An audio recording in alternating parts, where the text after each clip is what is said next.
Right, welcome back. So, just finished the Sanctuary of Sorrows DLC yesterday, and yeah, basically done here. I think there's one quest that I couldn't hand in. I'm just gonna have another look if it's possible now. Otherwise, we'll head on to the Forlorn Swords anyway.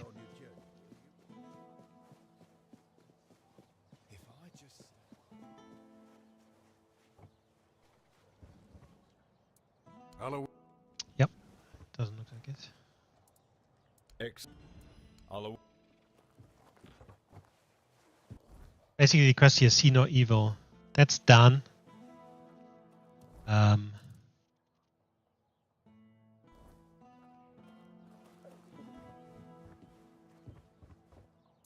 wait. Yeah, that's fine. It isn't really anything crazy. It was just a very small side quest. And so we can head to the Forlorn Swords. New area. Haven't been there yet. And go from there. What quests do we actually have?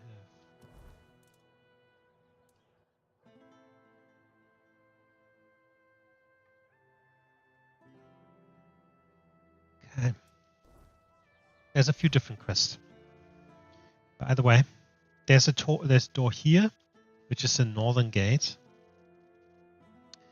And then the High Cliff Gate. Cool. See what happens.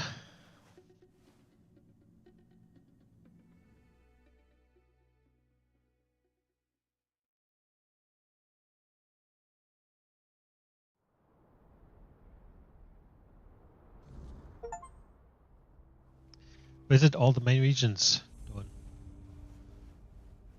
Okay. Here. Right, so this looks like the capital then. It looks a bit smaller than the other two. Givings, what was that? Armor struck a deal with Jariata and asked me to go to the exchange site. Oh yes, that was from the Adventurers Guild. Nope, not the Adventurers Guild, the Alchemists Guild.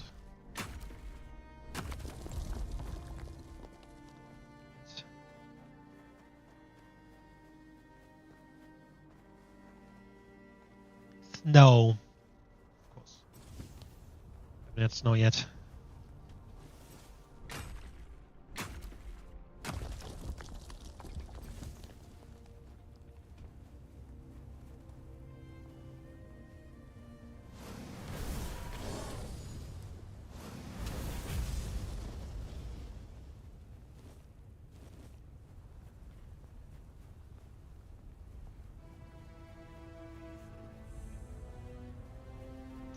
The fuck is that? Ogre.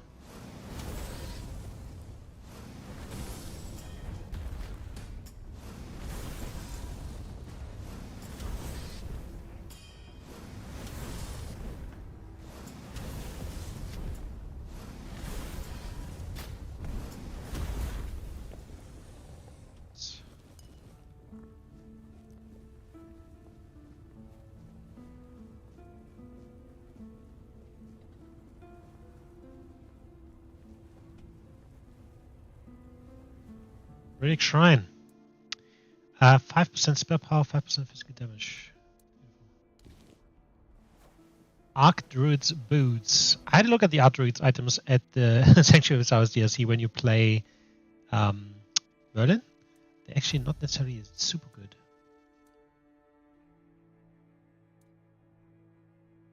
Increase magic generation by 5. Right, so like 15 endurance as well. That's crazy.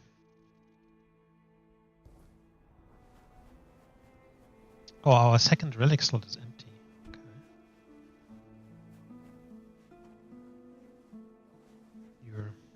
Oh, it is armor. And Just saying.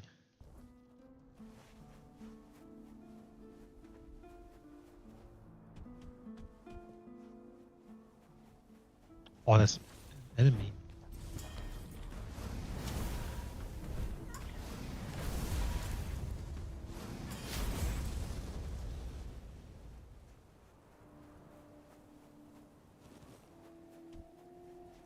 corpse eaters, but they just look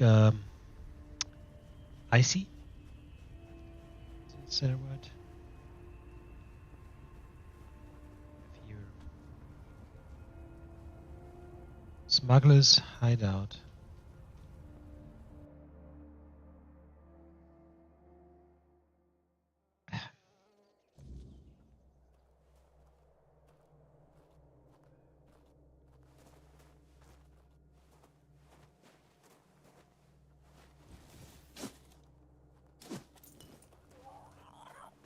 Oh, it looks like my Sarah stuff is still active. Interesting. I thought it might go away after leaving. Orders.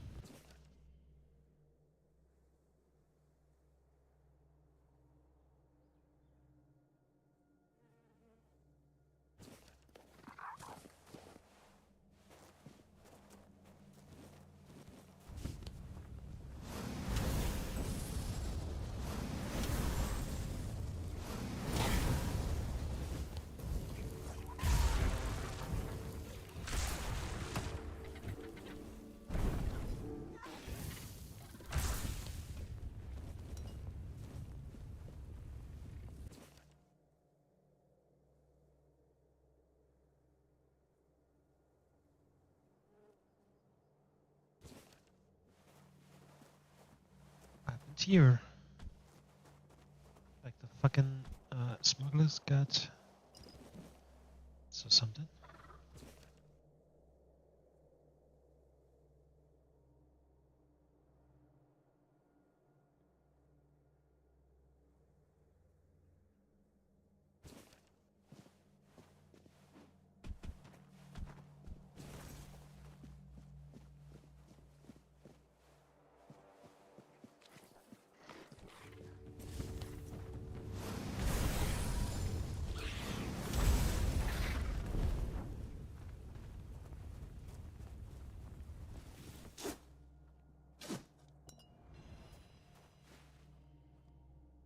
Here lies a Camelosian dog along with his traitorous bitch.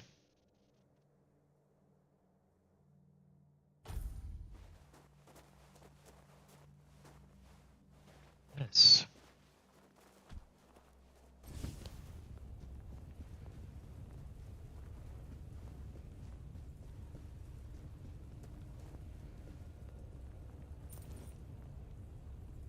Come on back. Ether blue.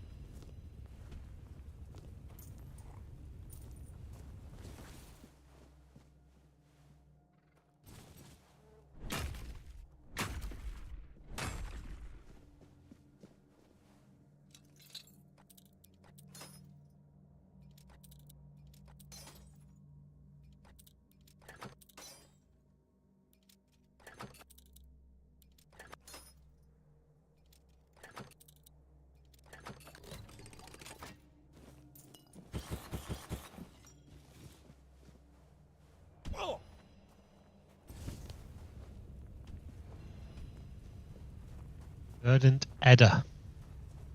Snake, right?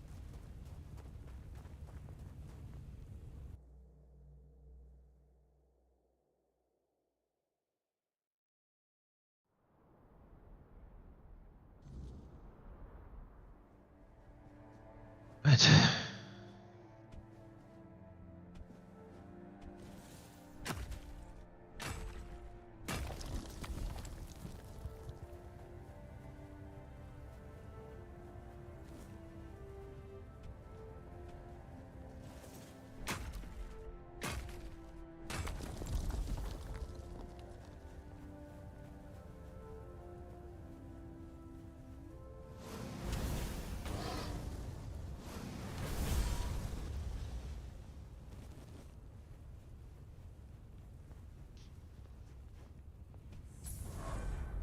Remor's caves. Caves. Plural.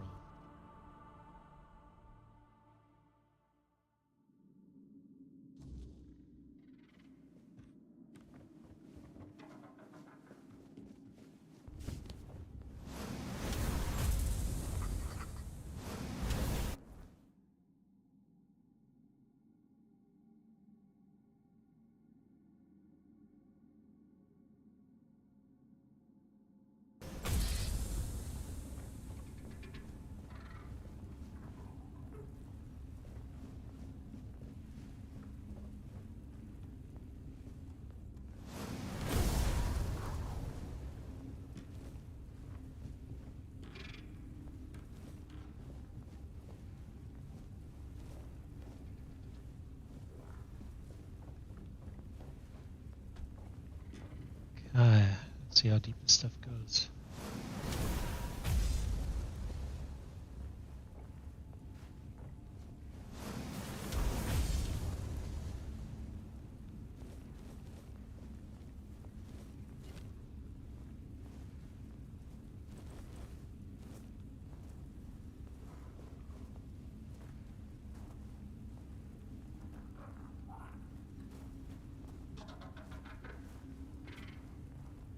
That noise from one of my gang.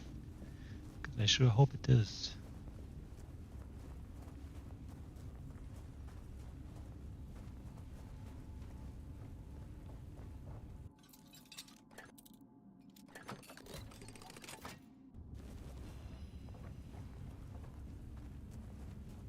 Healing.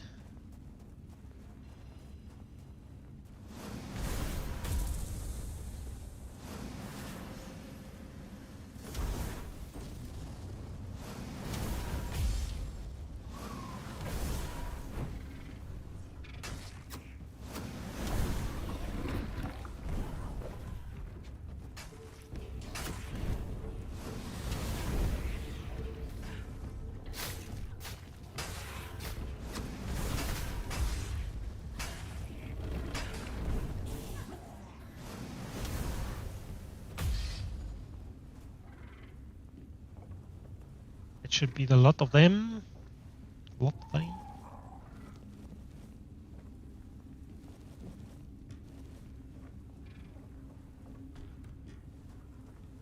But let's check out the shaman if we can find them. You know what I liked about Sanctuary of Saros the most? The bloody light that you could see when looking for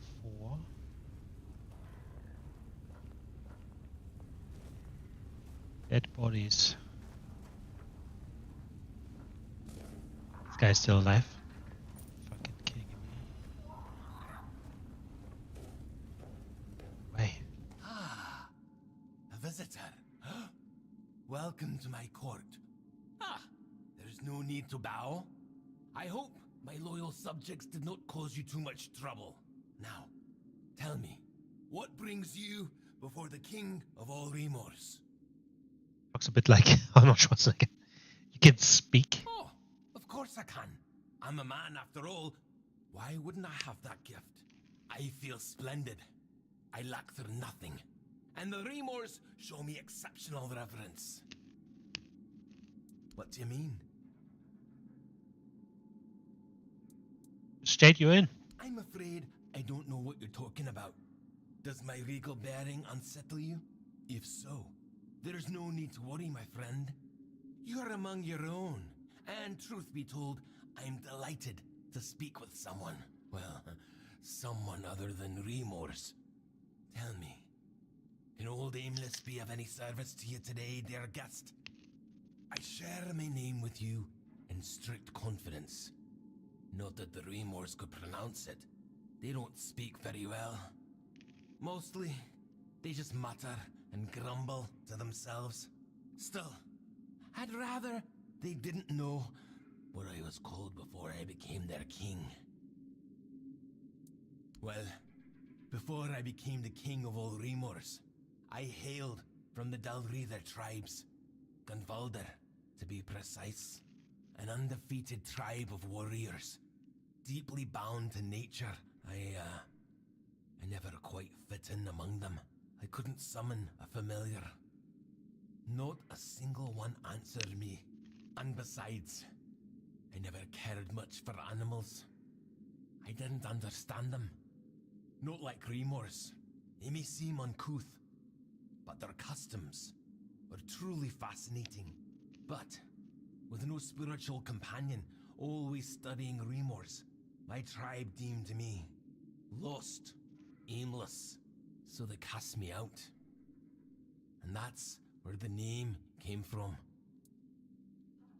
Well, I suppose it's a matter of custom. When meaning is not spoken, the sense of certain gestures remains, open to interpretation. I truly don't know what they saw in me that made them choose me for this coronation. But, as the saying goes, you don't look a gift horse in the mouth. I accepted my role with humility and gratitude. True, I still don't know quite what they expect of me as their king, but it's better than being nameless among hostile Delrita tribes, believe me. Far better. A nameless became a king. What do you make of that, Chieftain Froda? Maybe I could do something for you. Tell me, would you like to return to the seat of your ancestors? Oh, you threaten me? How outrageous. I know what became of my tribe. No one ever said that the shame of losing one's name is washed away, simply because once people were slaughtered to the last. I couldn't return to the hall of my ancestors without feeling shame. So, I choose to remain the king of all Remors, at least for as long as they wish it to be so. I mean, look at this. He's basically just held together. Are you certain it's shame? You did nothing wrong. They exiled you.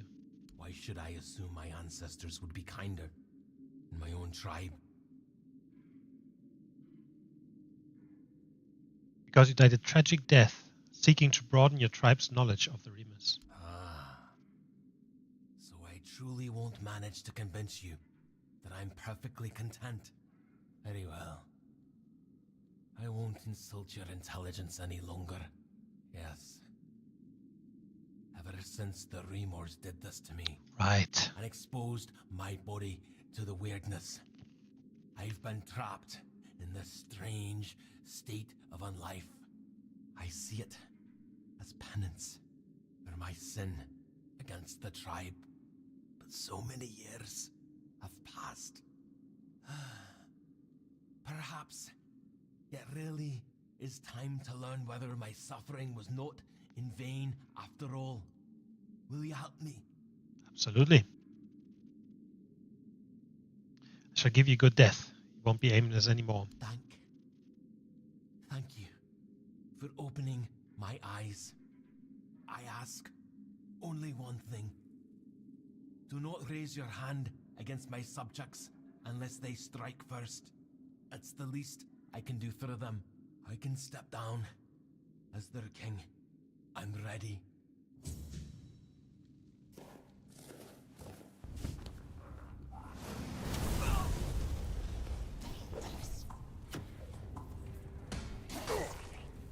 Fuck.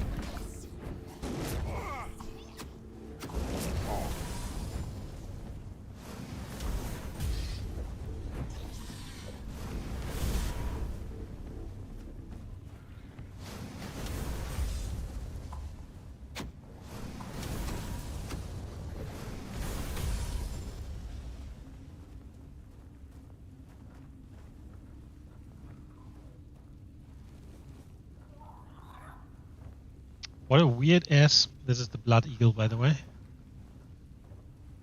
Bit of hollowing out in the middle and losing the leg too. What a weird quest. What a weird fucking random quest.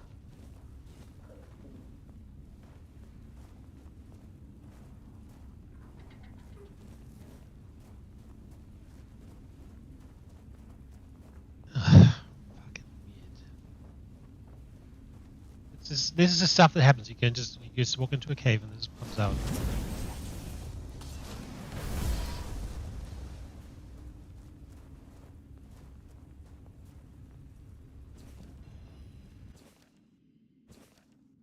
Frozen Seer.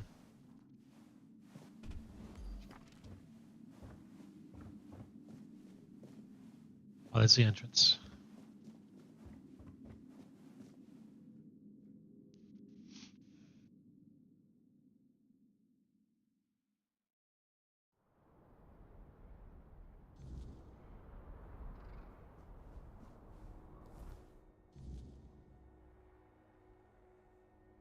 Right, it is a bit bigger than I thought. Armor struck a deal with Jariat and asked me to go to the exchange site. We can do that. It might make sense to also head first to the capital to get the different quests in the different areas and do that first. Soldier's Prayer.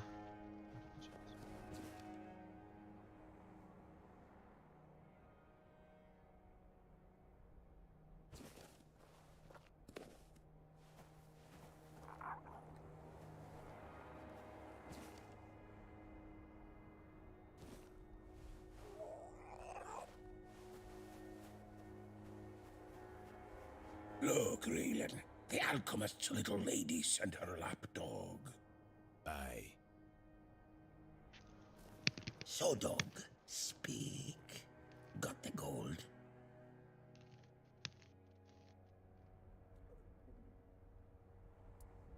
Raylan, check it. No much. Not much. You heard him. We lost 3 of our brothers on this job. You think we could just go back to the village and say they died so we can walk away with a handful of coins? Double it.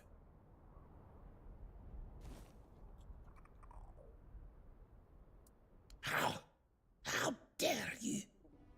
He's right, Kvor. Let's hand him the cursed thing and be off. Nothing left for us here. You're lucky today, stranger. Pray we never cross paths again. Eyes leave his brain.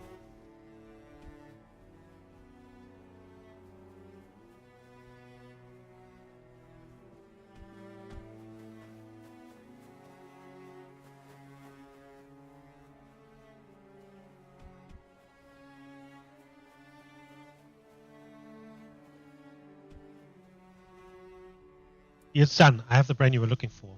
You did it! Wonderful! I don't think I need to hear the details of that meeting. What matters is that it's all behind us now. I'm deeply grateful. Here's a reward for your efforts. I'll soon begin my more extensive research on the brain centers of all 4 subjects. Oh, and one more thing. You've proven yourself trustworthy, so you'll find a few special items in my shop now. Perhaps something will catch your interest? Do you need anything else? You've already done so much. Thank you for that. That said, there's one more thing you could help me with. The guild has been trying to get in touch with Dolph Jonkheer for a while now. He went missing somewhere in the Forlorn Swords. All I know is that he was supposed to be conducting research in the territory of the Sven tribe. We need to make sure he's safe and sound. He's one of the senior members of the guild, although I didn't see him much. He spent most of his time working in the field. What's concerning is that he went to the Forlorn Swords alone. He's not familiar with the Dalraita tribes, and the situation in that region is unstable. We just hope nothing bad has happened to him. I appreciate it. Once you find him, ask him to provide a report on his research and bring it back to me. I'll pass it along to the right people. Don't worry, there's nothing suspicious about this. It's standard practice. Every member of the Alchemist Guild is required to submit these reports from time to time. Hope you're... So she says she has some special items. Frost Needle.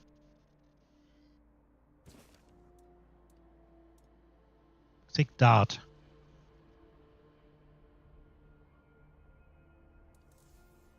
Blazing Orb.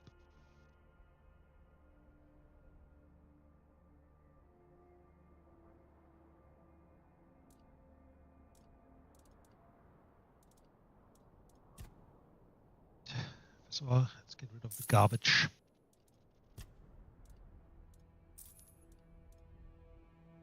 Thing seems really good.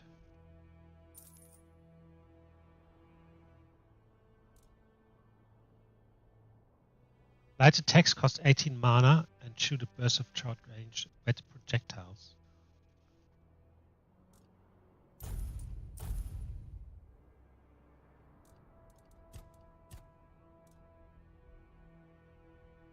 Yes.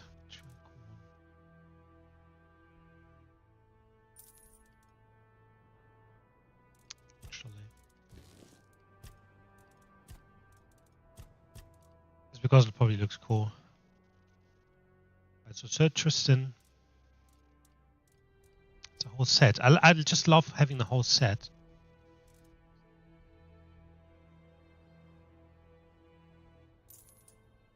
Could go though. Archdruid.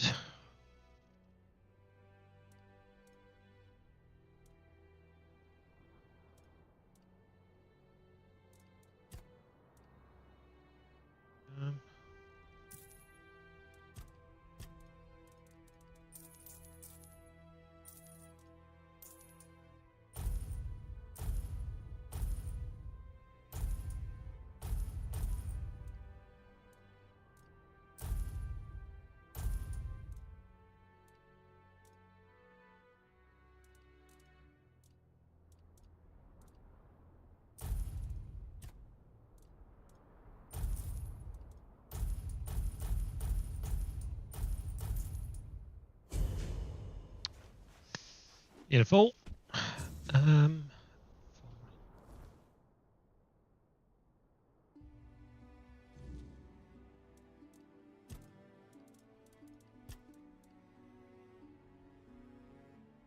Oh, that's the guy at the bookshop.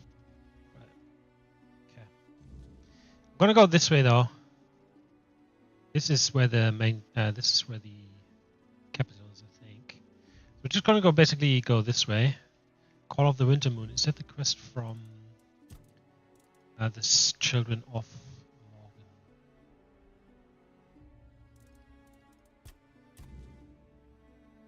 Oh no, this is for the Stone Wardens.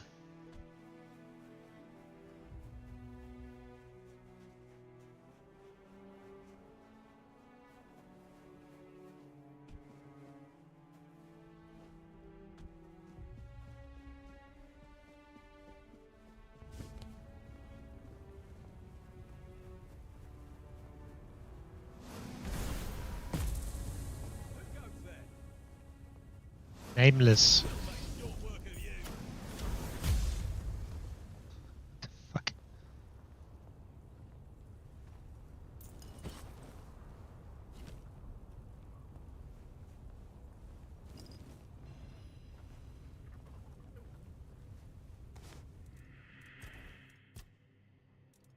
Oh wow, we're gonna get perception to 20 to boost critical chance.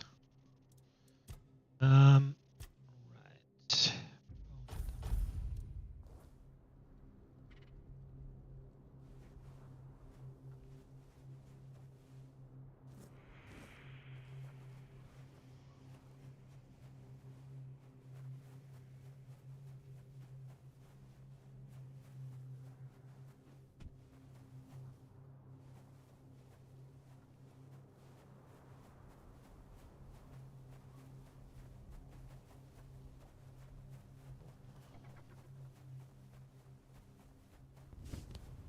Oh, I need to check what kind of summons are the best.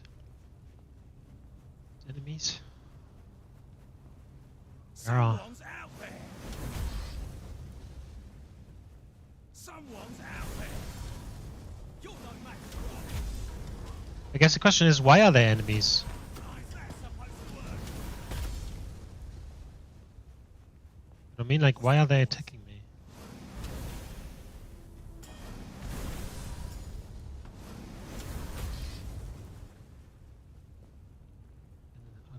Where's Urok's key?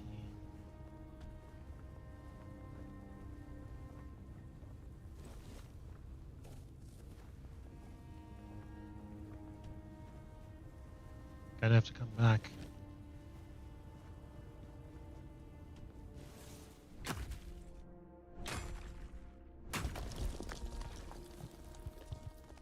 That is Ulriok. Uloriak. He seems frozen or something. Mercy, stranger. I beg ye, have mercy on this broken old creature. An accursed fool.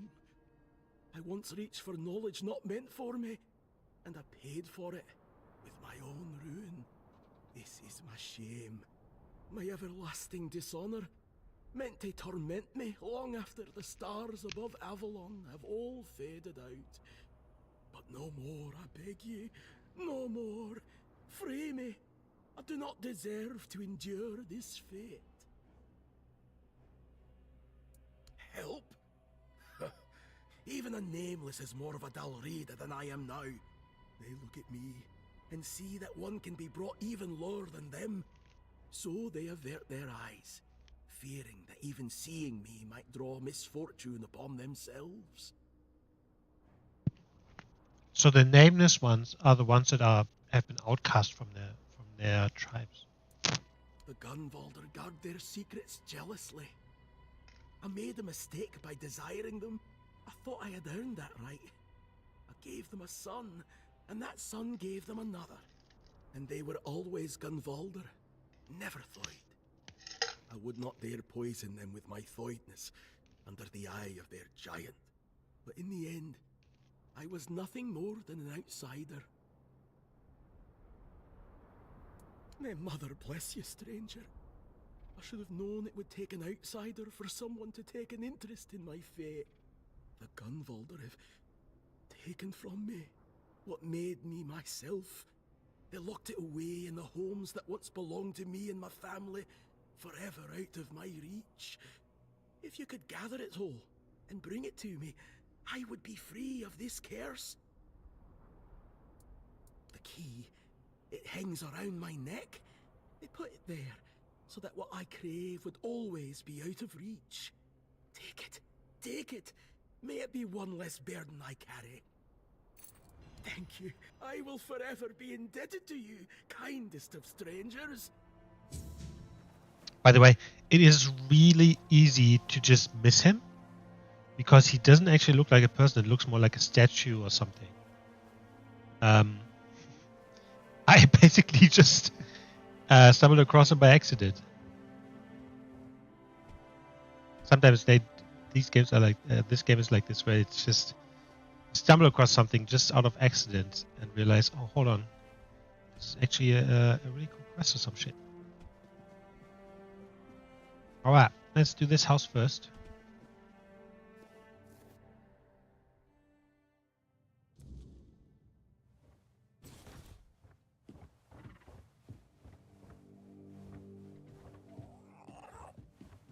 Family's ritual runestone.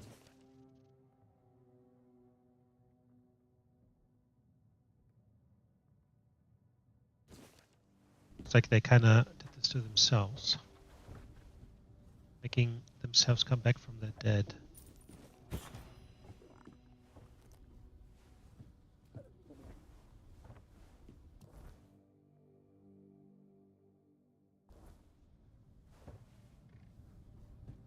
There must be something in here that we can pick up.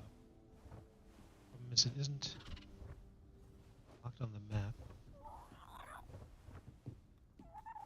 There you go. It's brain. Alright, let's check out the other house.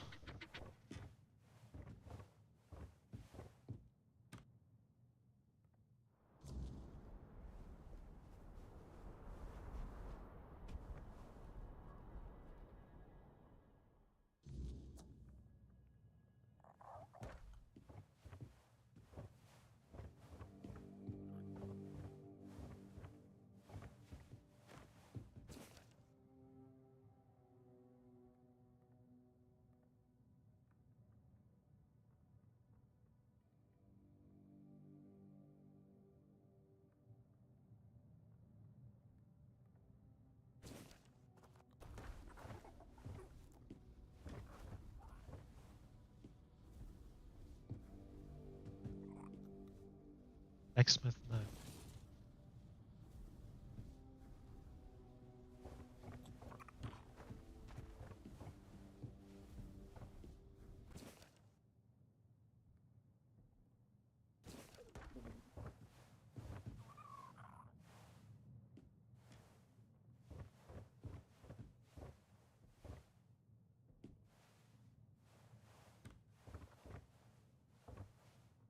But they're not making this easy.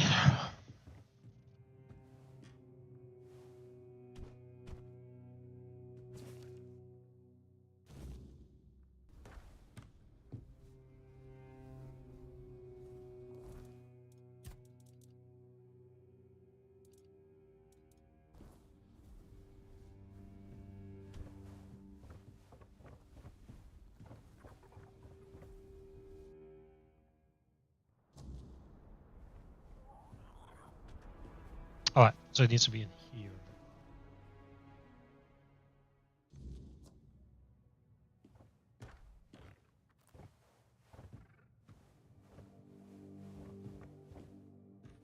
So the other two things are both in kind of like big pot. Glass vitrines.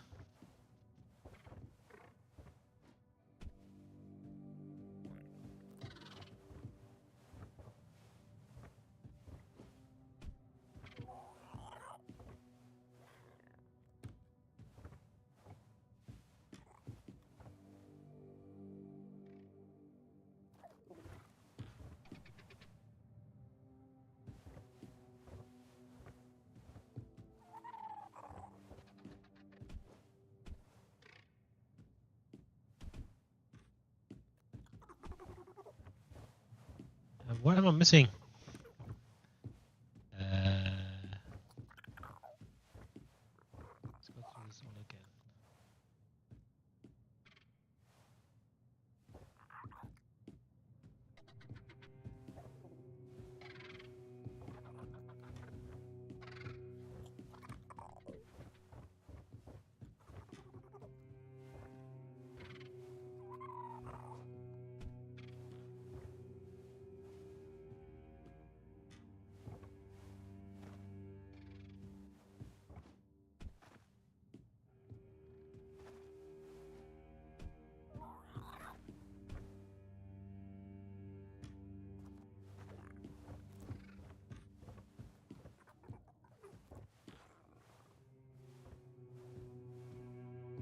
This looks like it could have been a glass vitrine. Something in it. Right. Out of my way. There's nothing on the ground that was inside.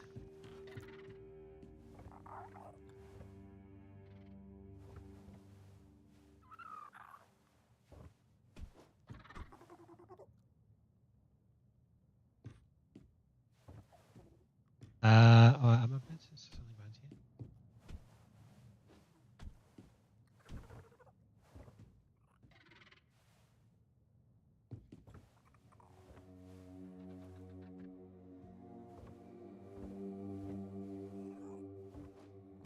I'm obviously missing something.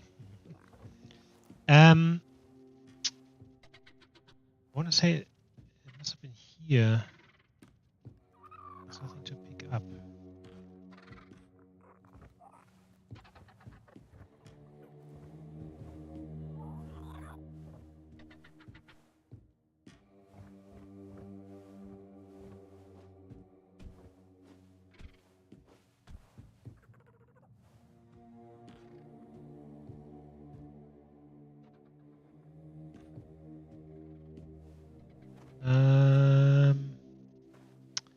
Might have to look it up.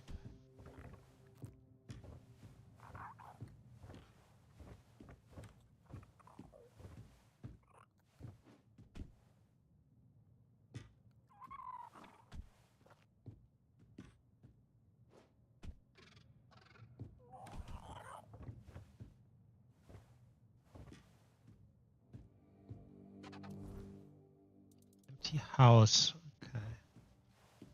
But I feel like I have searched a fair amount and I can't seem to find it.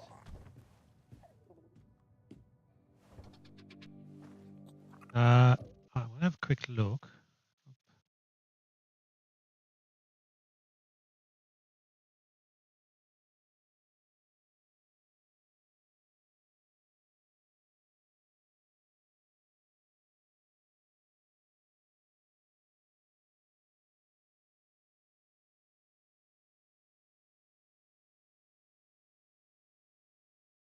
Hello.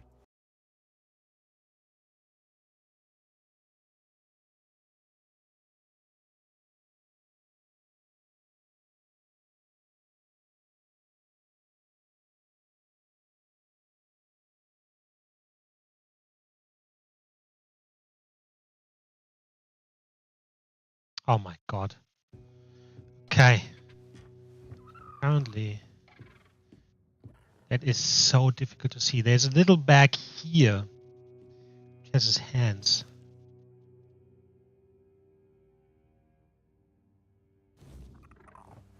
By the way, all these texts that came up when we picked up the items for him, right? They all seem to hint at that he did something terrible. Just mentioning it. Actually, I want to replace these guys. I want these spear guys back.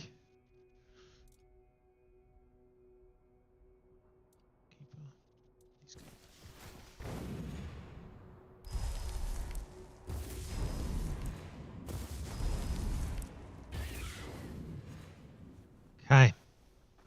Do not look away like the others. Speak. I heard the screams and smelled the ash. Some of the blood even seeped beneath my feet. I wonder where their spirits have wandered, now that there is no one left to keep them company.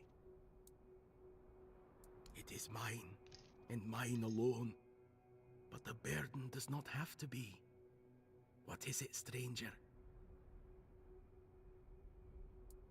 Everything I have done came from the desire for knowledge. That's the foundation, the bones of this world.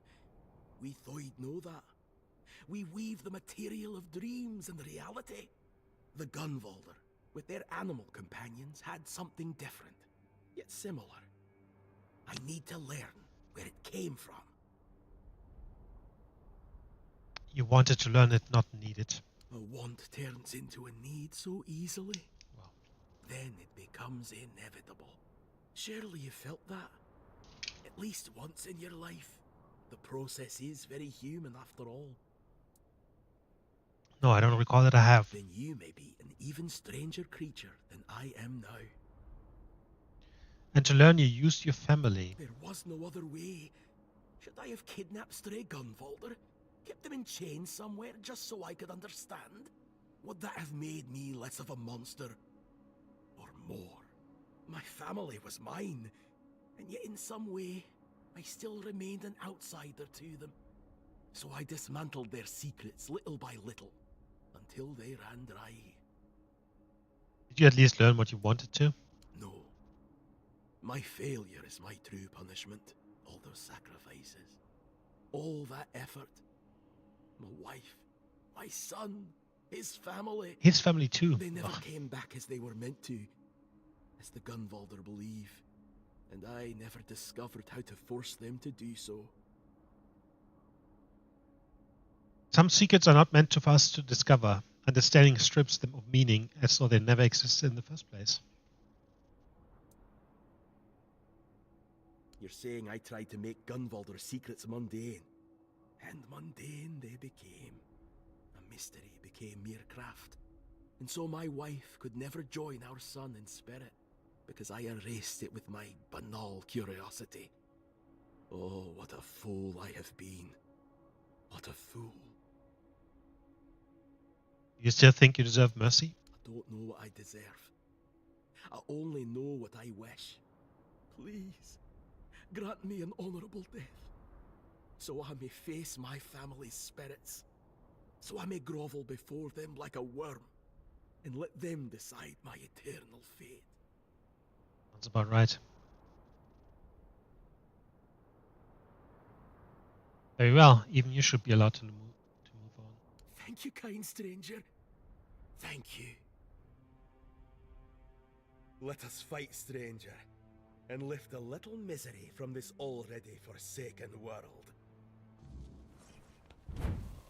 A big mistake.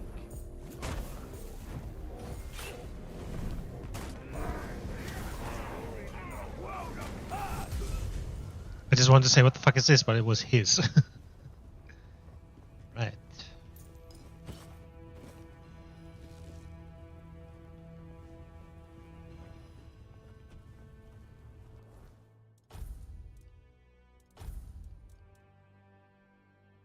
That's not very good. But let's see here. Cinderheart. Every burning enemy within 30 meters increases spell power by 30%. I would need to have at least 2 burning enemies to get this done, so no. Not good enough. Well, another sad story on this one.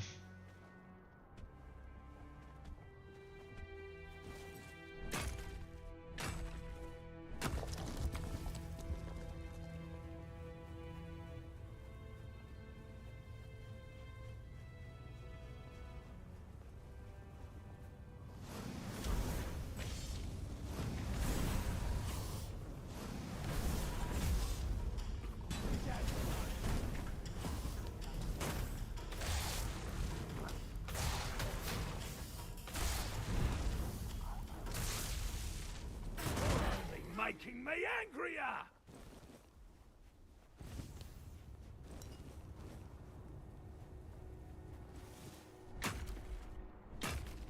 Why is it that always kind of like in snowy regions they put the most off because it's a fucking mountain? So idiot. Of course, yeah, the snowy regions often have the most ore and shit because they're mountains. Foreground of the abandoned.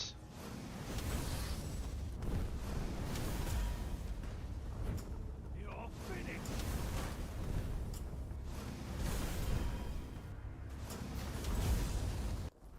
Foreground of the abandoned fortress. Sounds like this is an abandoned fortress.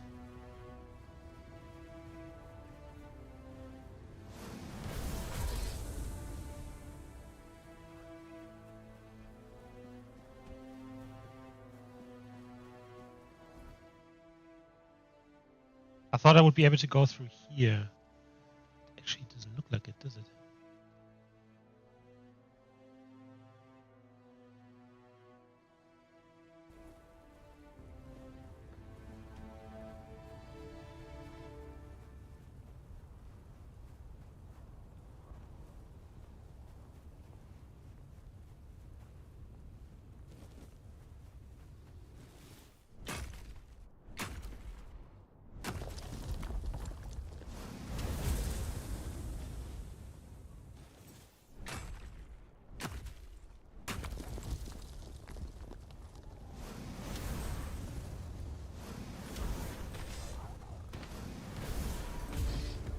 You made a big mistake!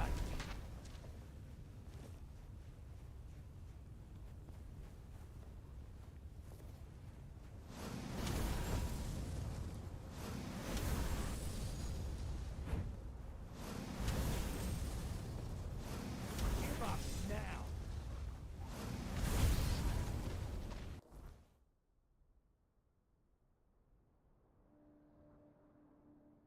It's here then.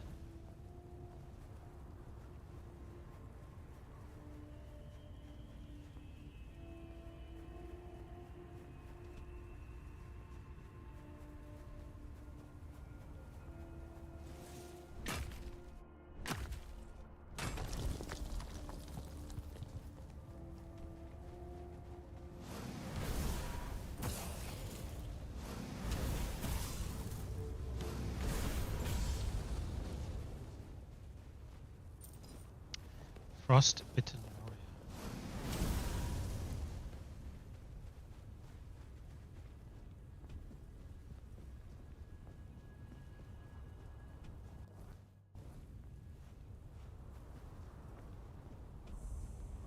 Wretched hideout. What is the exit?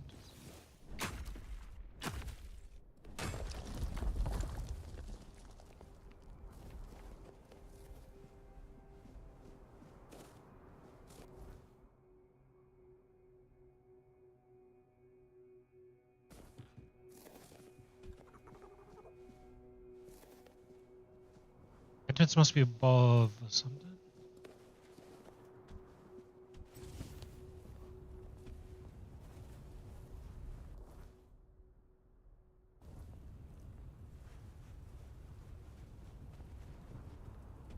See anything here?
So much ore.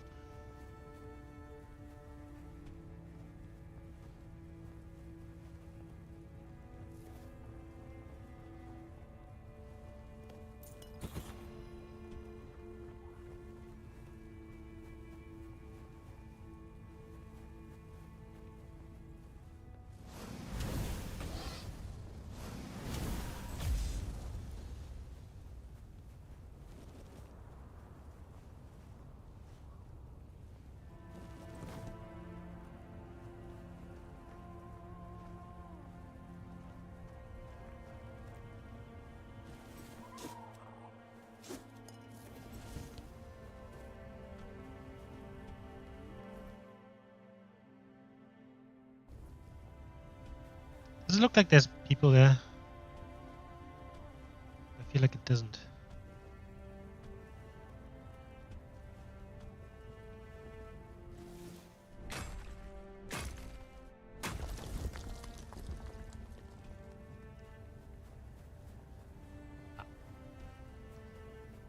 Enemies. What's the fucking mist? Mist fuckers. Shade.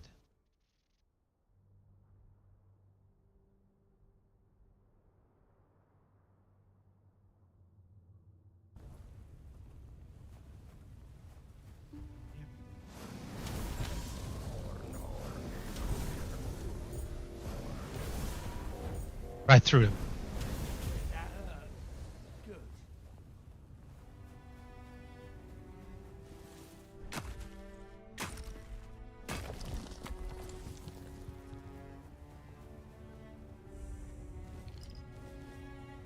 Gunvalda village. Oh, that's the village where they did the where they killed everyone. Every last one of them. The massacre.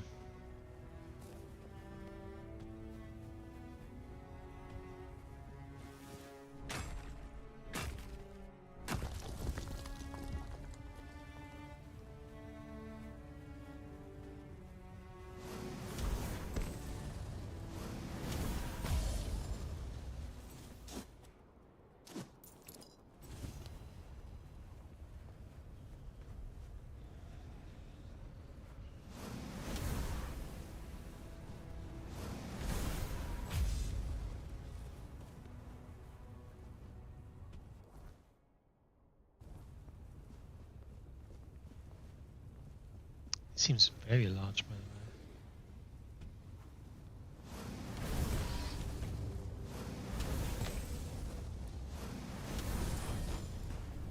You're only making me angrier.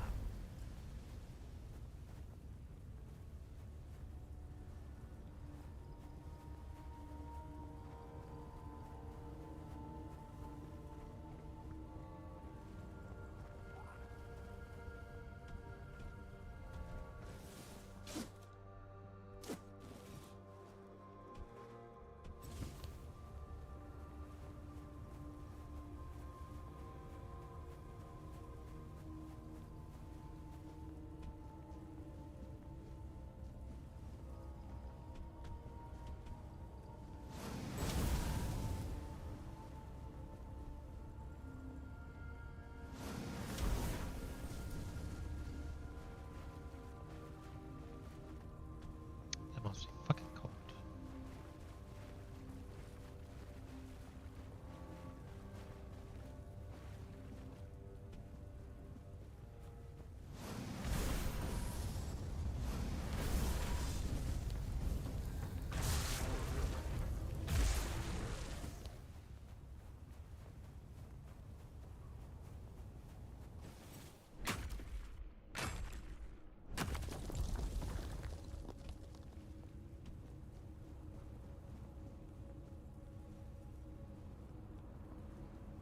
That is just fucking dope, isn't it?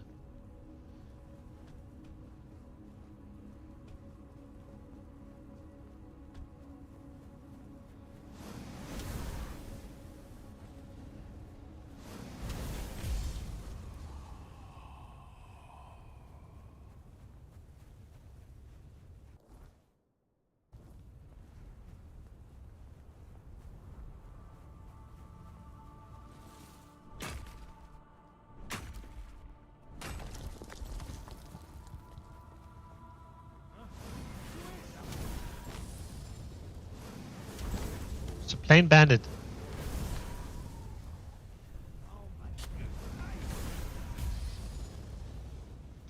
It's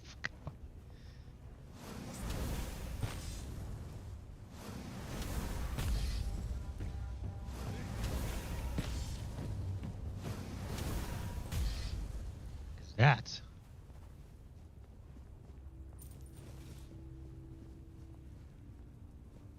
That's a four dweller. Or a menhir. Oh, that's a menhir. Right.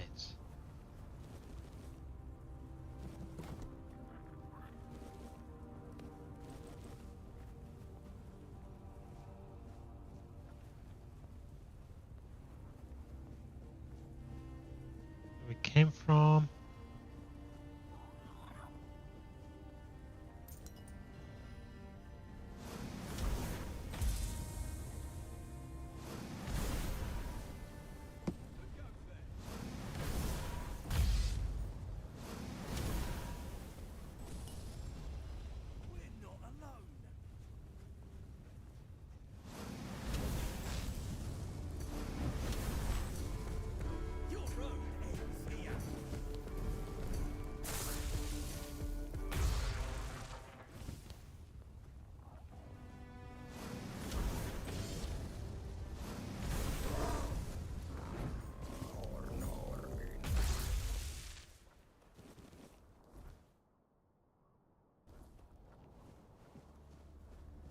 We were down there last.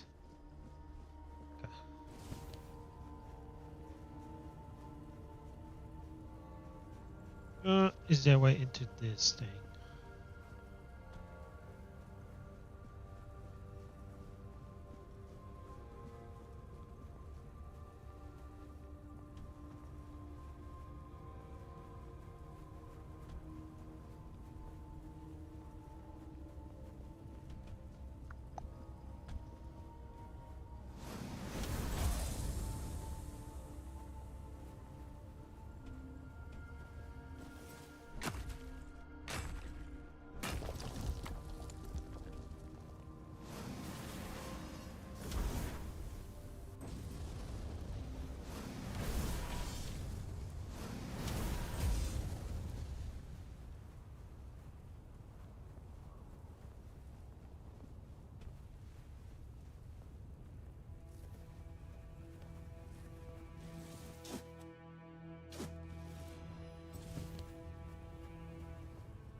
Okay, so I was up there.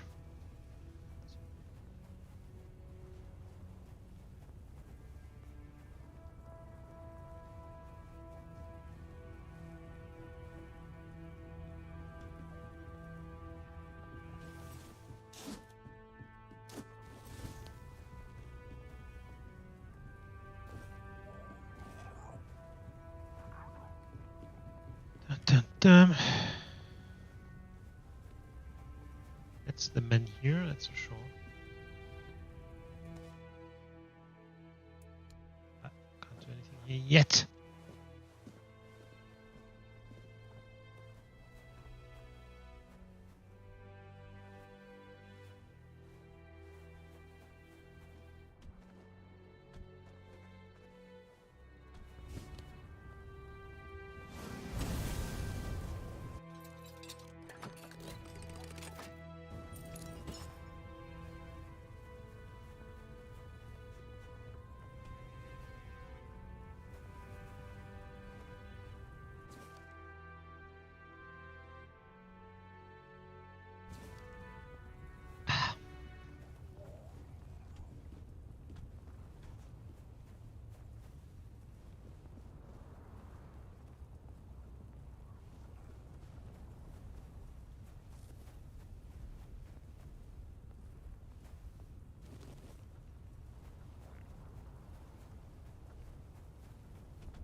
Okay. I went in from the other side, so I should probably come from this end. Vati, or Fati in German, which is short form of dead. Wandering through these frigid lands, it takes courage, or perhaps folly, to traverse the forlorn swords alone. Sit, if it pleases you. A warm flame is rare here. The farther north you go, the less life you'll find. Nothing but snow, mountains, and the Dalrita, mourning days long gone. From what I see, you travel alone as well. I'm an old Dalrita. I couldn't care less anymore. You, though? You look like someone who's never had to scoop snail roe from a fiend's guts. My advice, leave them be. And if you're fool enough to poke one, run like hell while you still can. They tend to explode. Who are you? I am Vati. Little else of me is worth knowing. Yet you asked as though you seek some greater tale. Not in my case, stranger. I'm just an old man, exiled from a tribe long ago. You, however, seem sharp, strong, and you're not from here. That much is clear. Now it's you I'm curious about. So tell me, what brings you to the Forlorn Swords?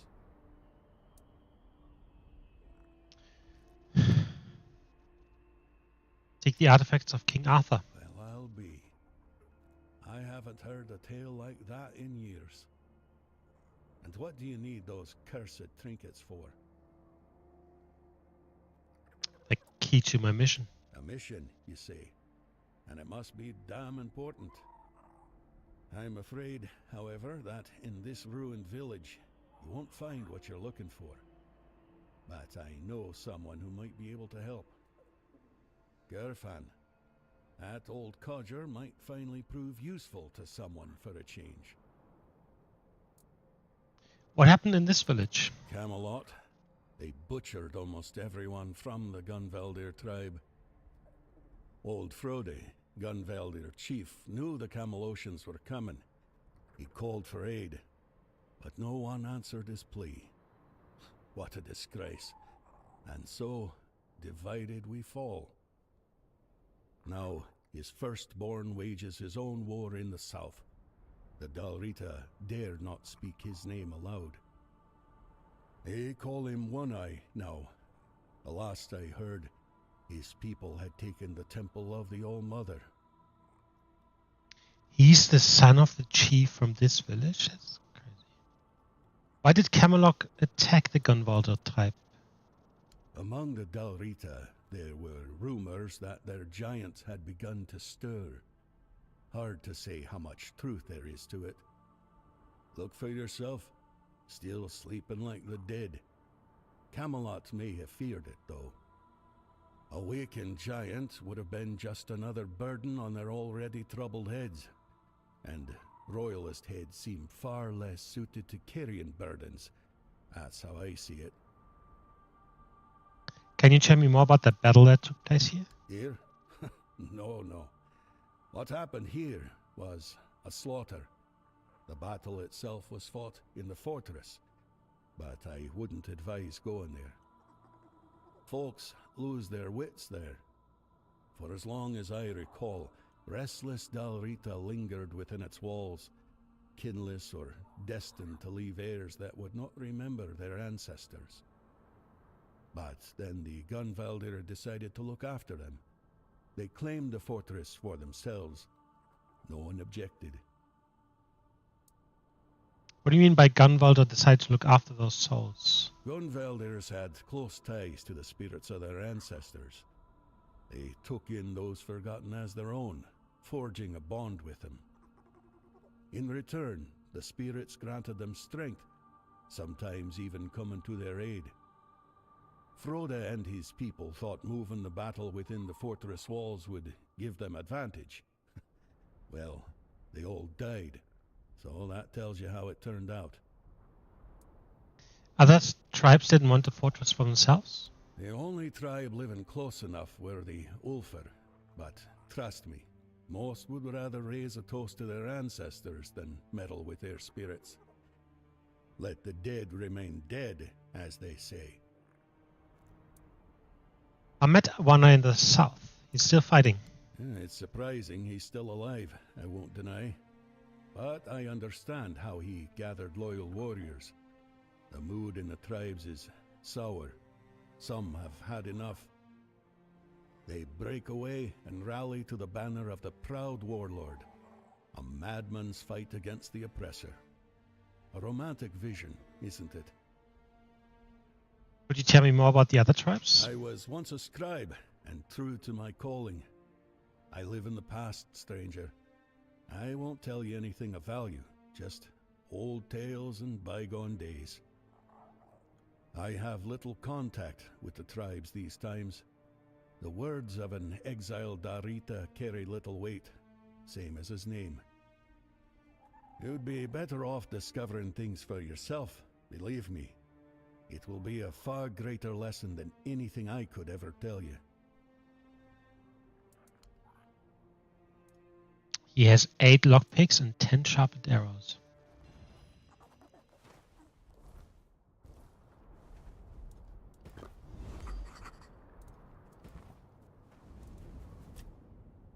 Why do you think Camelot attacked the Gunvalder tribe? I can only assume that Camelot is no longer what I once built it to be. If it were up to me, the old agreements would still be honored. But if they went through with such an attack, then they must have had a reason. I suspect it was the need to secure resources in case the weirdness thickens. All signs point to that. The men here in Kuanacht, the assault on the Gunvalder, and we don't yet know what else they've done. Don't ask if I would have done the same. We cannot truly know what the situation in Camelot is like now. Oh, it doesn't make it better. Alright, well.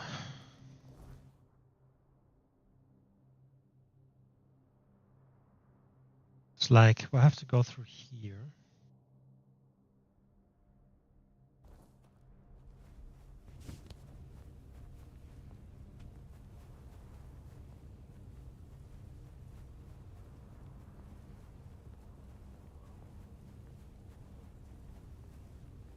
That's the fortress he was talking about, by the way. Guess we could go in there, but I feel like there must be, maybe there will be another quest later on. Let's see. We can always come back. There is a teleportation stone just in front of it, so that will make it easy.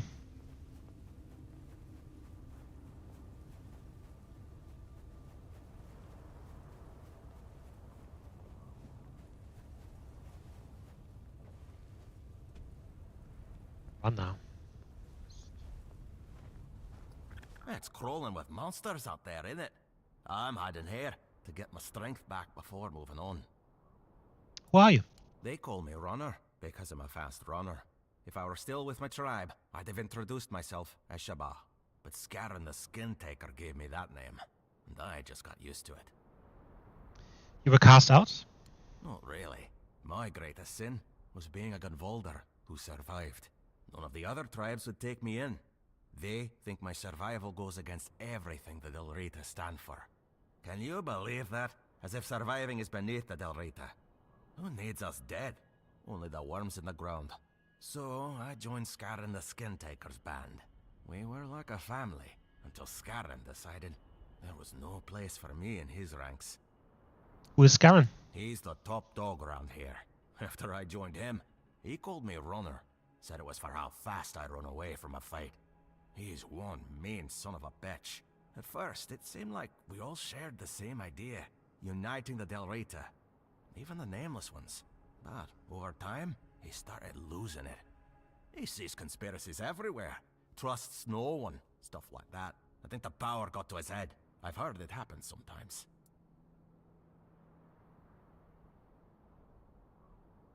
We're back in a sec.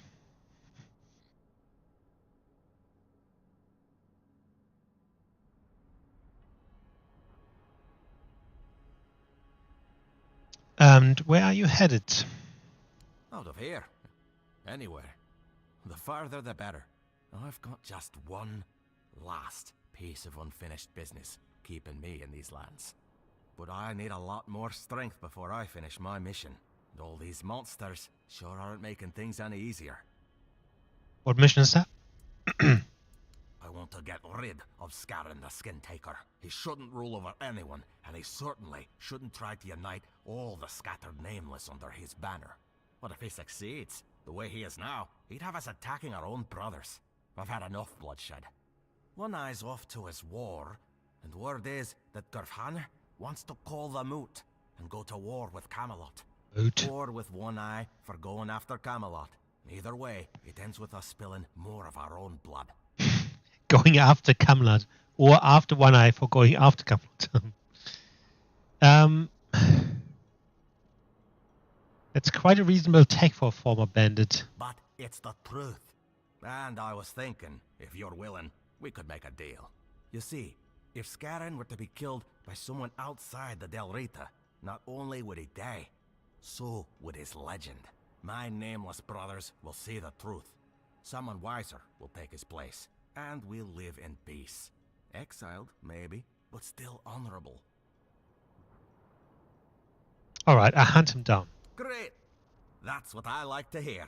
Bring me his head, and I'll share what I took when I left the village. You won't be disappointed. Don't you worry about that.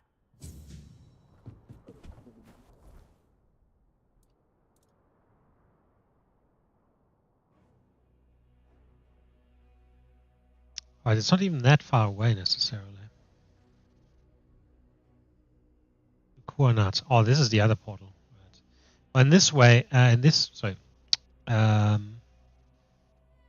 case, I might just go here then, and then we do this. We do both of those.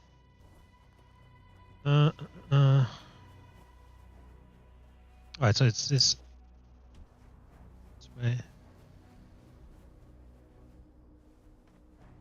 That's up there, the village that was destroyed.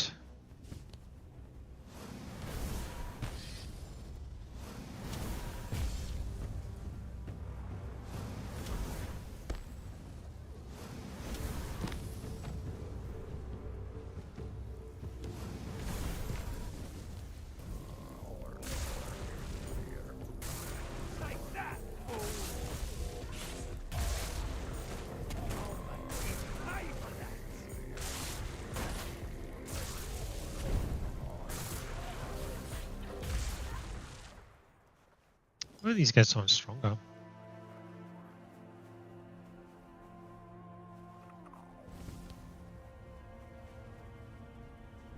It's nighttime. I actually need more cobwebs. So I might just keep... Oh, this guy again.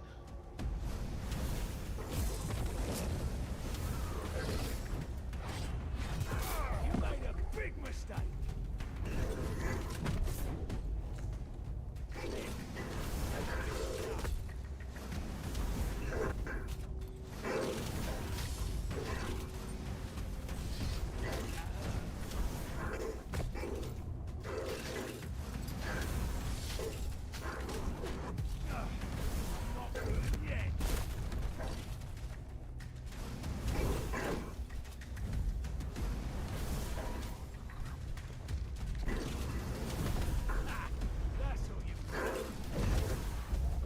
The fuck is that?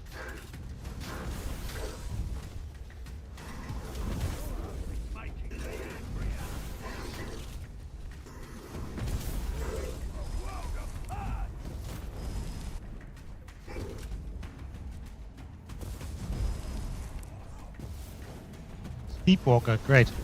We have kind of a boss and it's fucking weirdness night at the same time.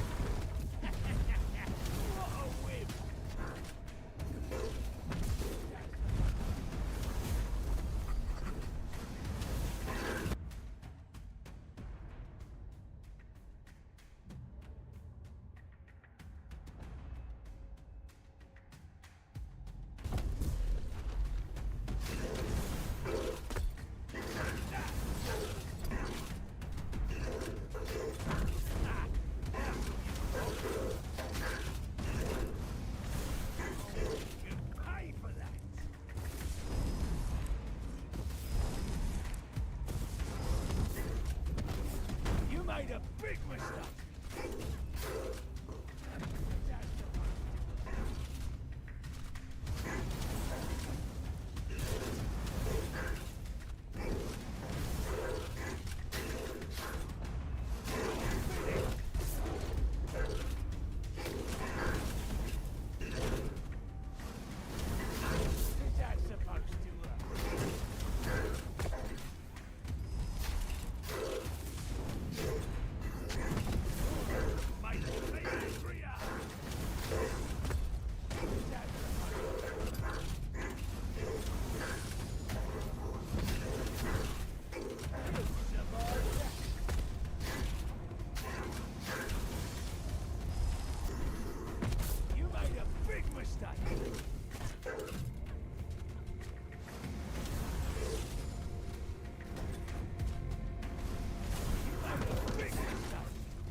What's this?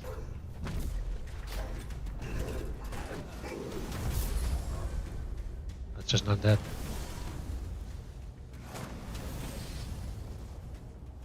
I'm not beaten yet. 265 cobwebs now, that is very good. I hate it, like these fucking bodies, you always need to kind of like look where they actually fall.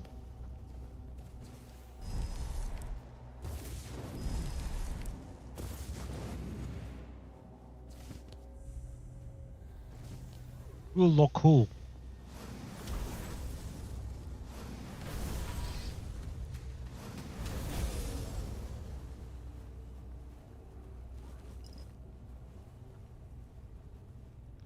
Rule or cool? Okay. Yeah.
Is that the city?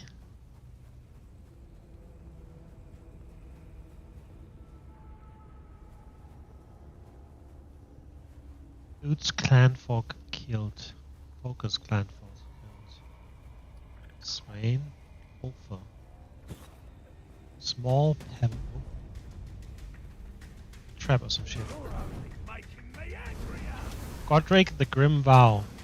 Oh, this is probably a bounty.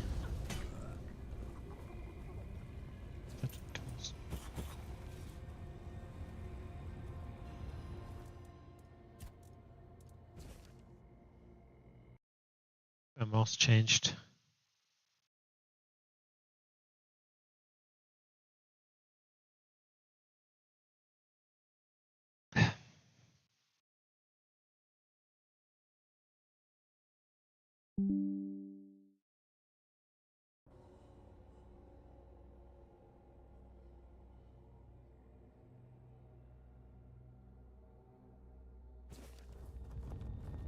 Right, this guy is out on just killing every Delriata.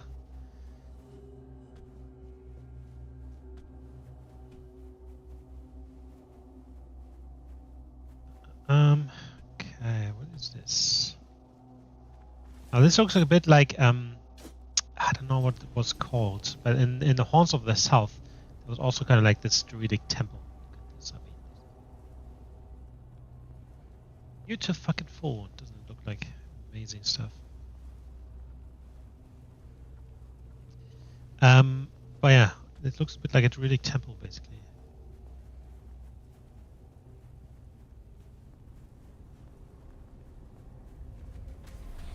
This river.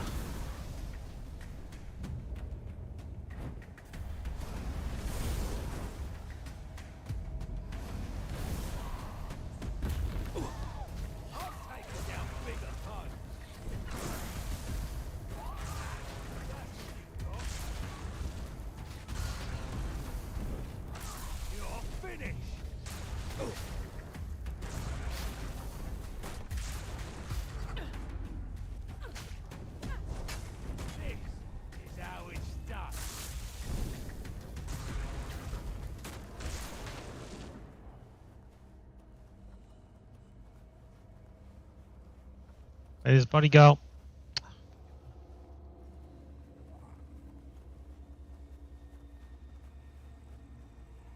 Whatever.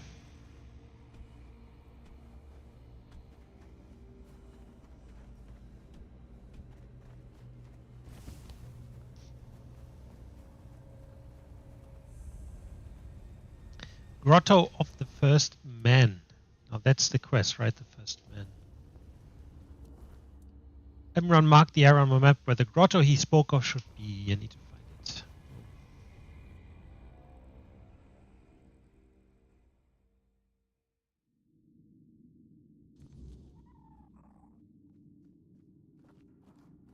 Reach the place. Now I just need to explore it.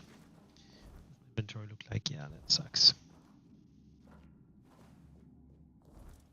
That sucks.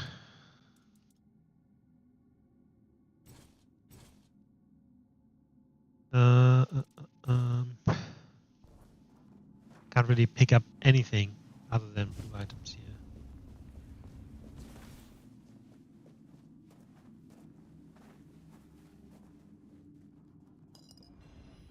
Instantly pick up something.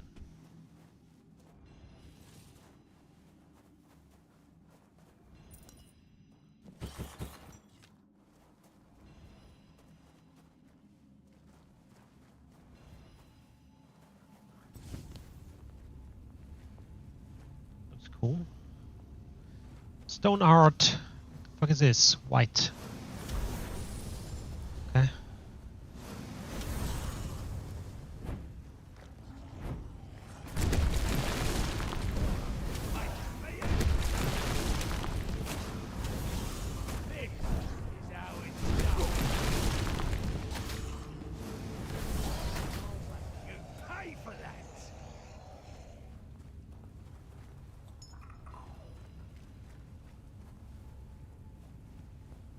Slime.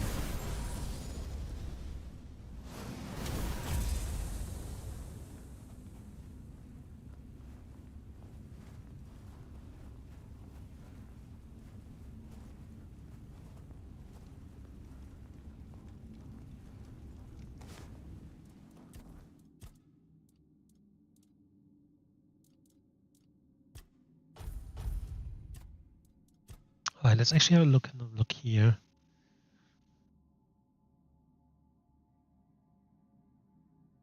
Problem is, like, my mana is so not that high, so like I have a fair amount of mana, but I feel like the spells I'm using, it takes basically one attack takes 60% of mana or some shit. So I don't want to increase my summons.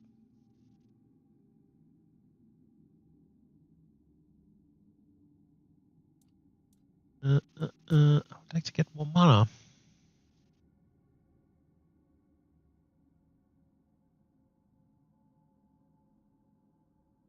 It's this one here.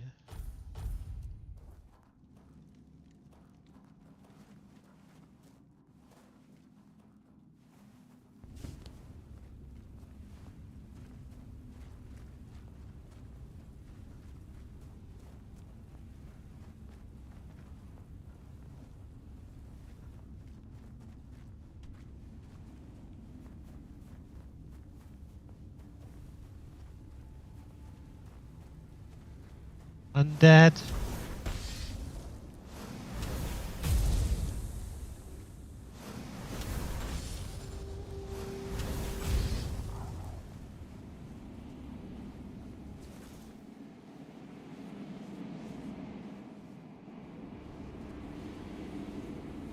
Oh, that's the mana stuff. Gotcha.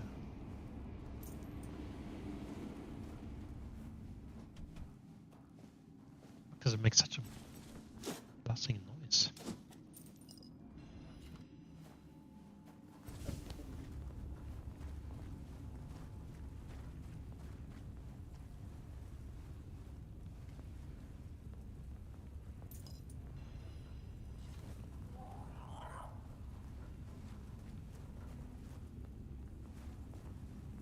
Okay, what do we have here?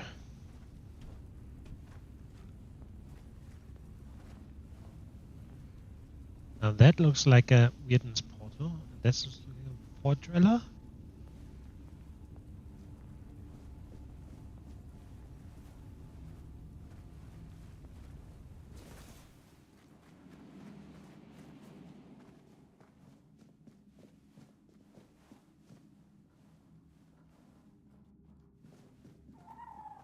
That.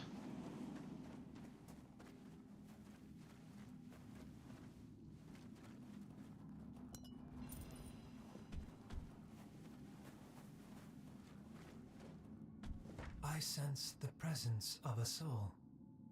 The veil stirs. I awaken. Who are you? I am the observation construct, set here long ago by my creators. Of them, no trace remains, only silence.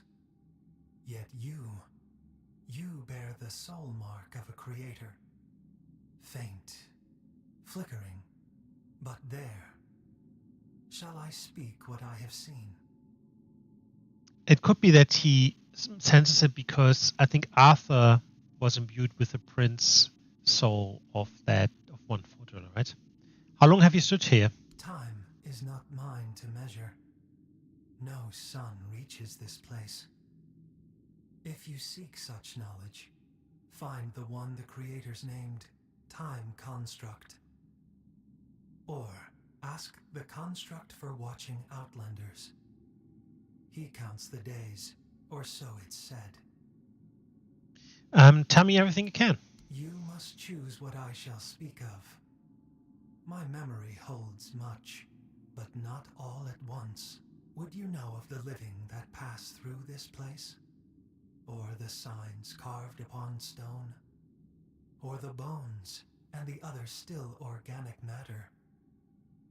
This is in the back there. Tell me of the living. So be it. Many come. Small lives, clawed and toothsome.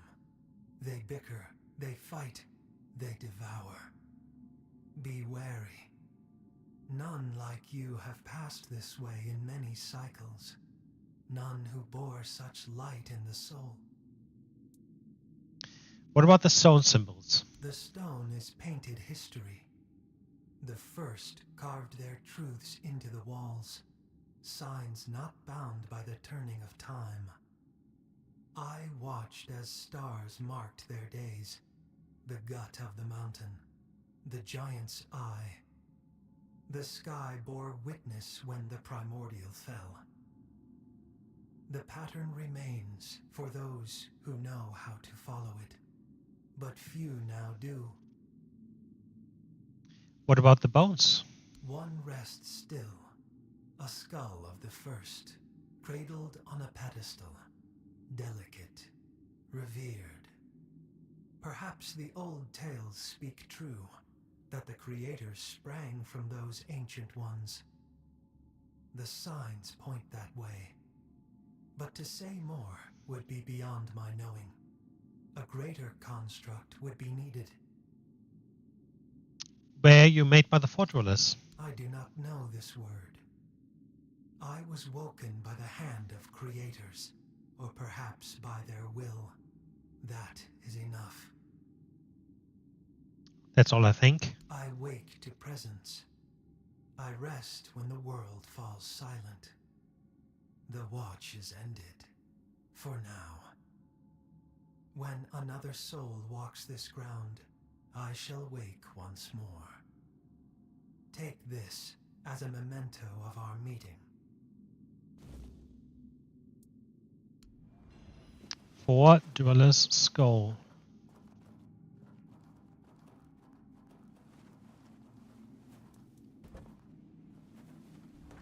Okay. Save here. Gutter of the first man. The exit. But there was more here, right?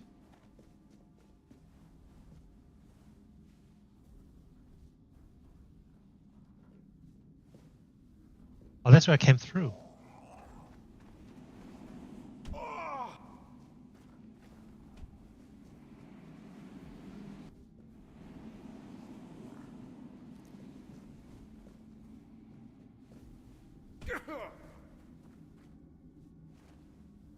Right. Exit. This way.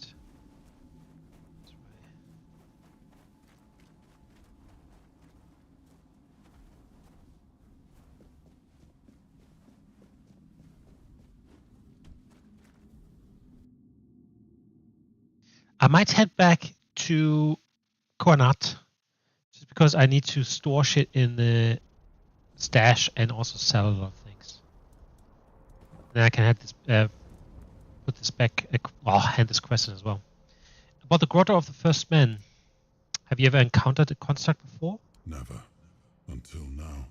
Seeing it through your eyes. A truly fascinating phenomenon. It only proves how little we understood about the Four Dwellers. Sadly, our encounters with them were limited to the battlefield. We knew they created helpers for themselves, but their use appeared strictly military. We saw creatures that dragged the bodies of fallen Four Dwellers off the battlefield, like great hands retrieving their dead, or living beacons that revealed the location of our camps. But this construct seems even older. It must have been created before we ever arrived, back when they could explore their lands in peace. Lands we had to wrest from them, just to survive. Do you ever suspect that anyone came to Avalon before the Four Dwellers? We had no time for such speculation. As you know, survival in this hostile land was all that mattered to us. But now, with the construct's claim that they might have been the fathers of the Four Dwellers, it does give one pause. Who knows? Perhaps humans too might one day learn to coexist with the weirdness. But first, we must give them the time, so they may have a chance to find out.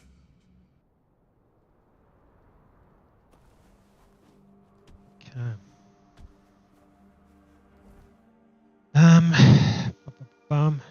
Yeah.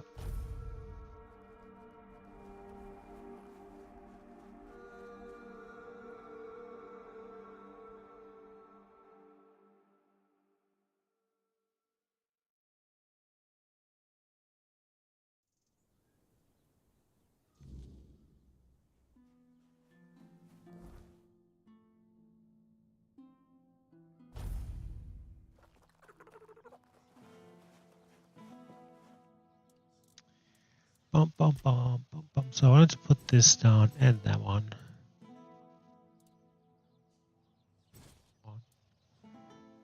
Maybe.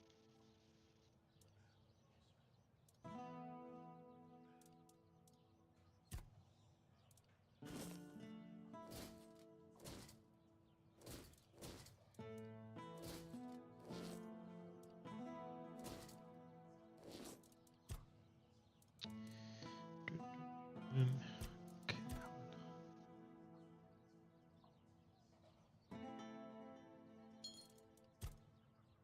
Okay.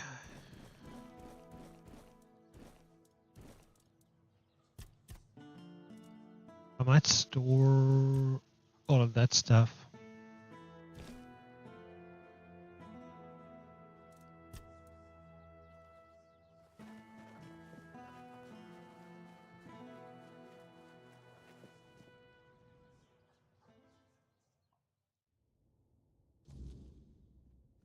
Hello.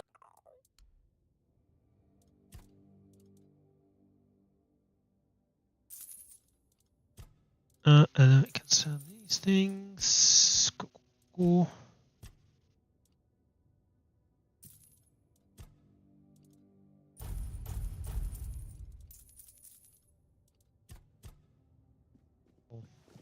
Right. What's on your mind? I found the grotto, and I also found an artifact that may interest you.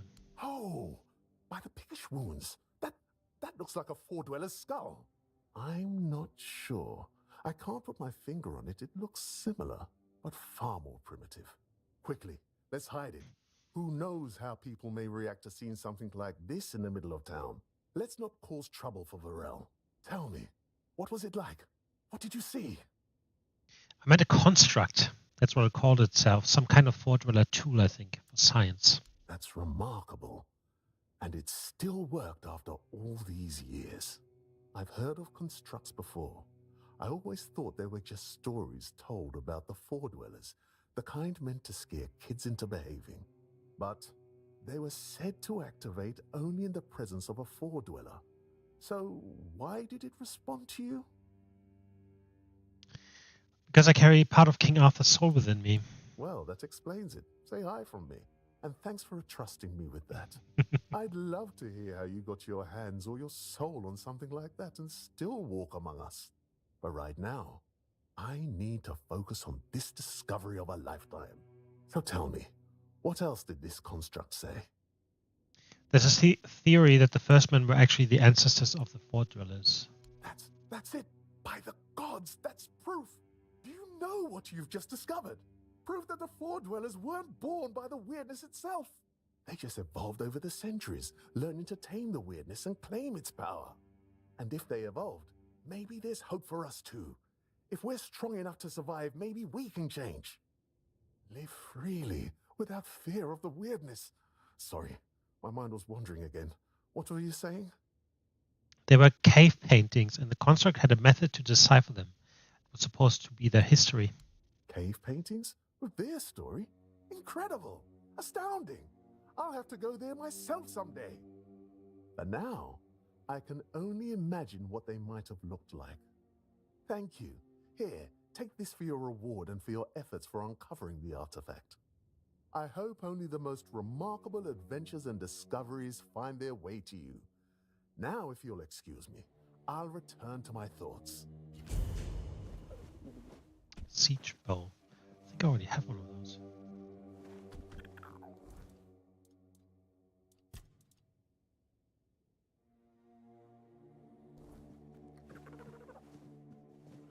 Well,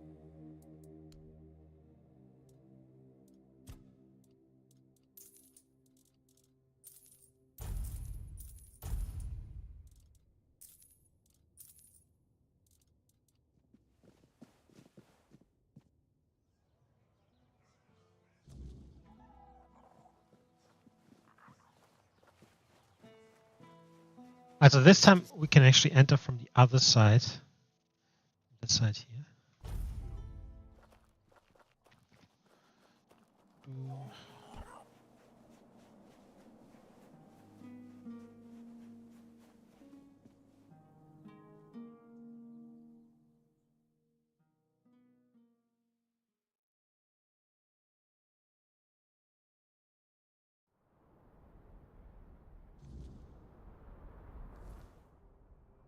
And that's the quest.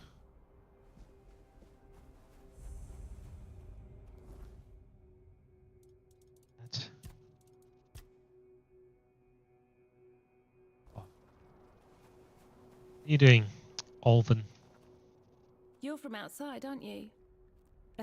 Silly question. You don't look like anyone from the tribes. Tell me, do you know anything about One Eye?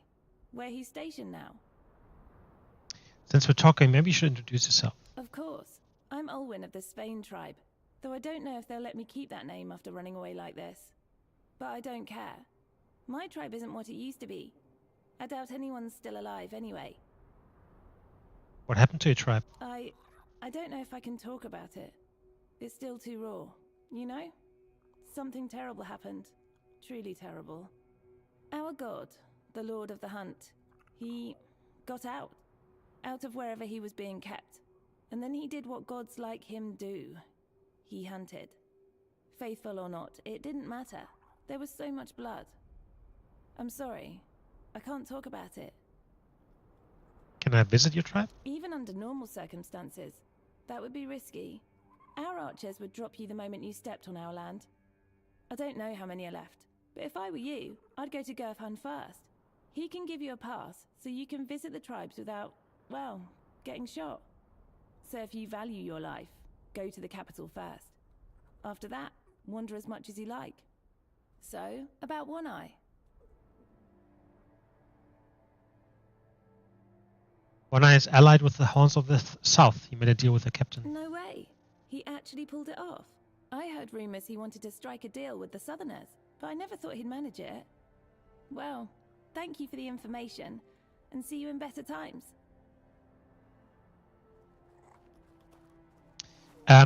So yeah, that's the third time it's mentioned to go to fucking Ulfurlurza first. Maybe we should do that. Galahad.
Paulus.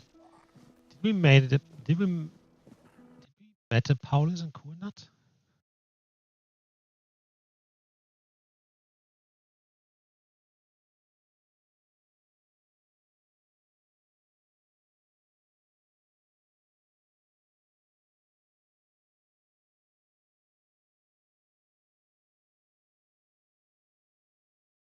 Nothing comes up. Could say.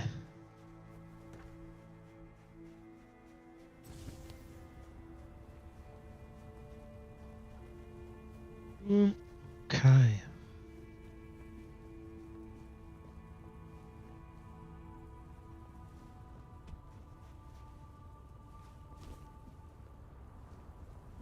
Very high.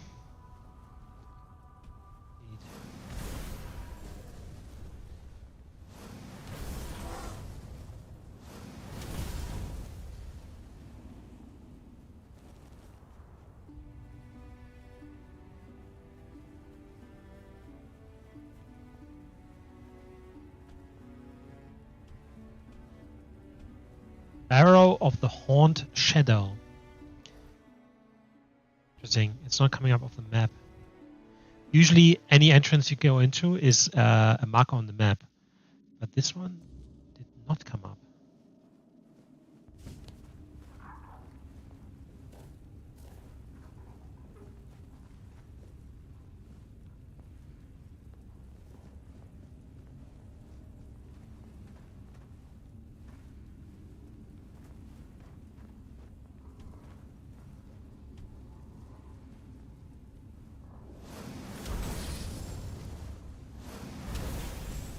I can let my gang deal with this.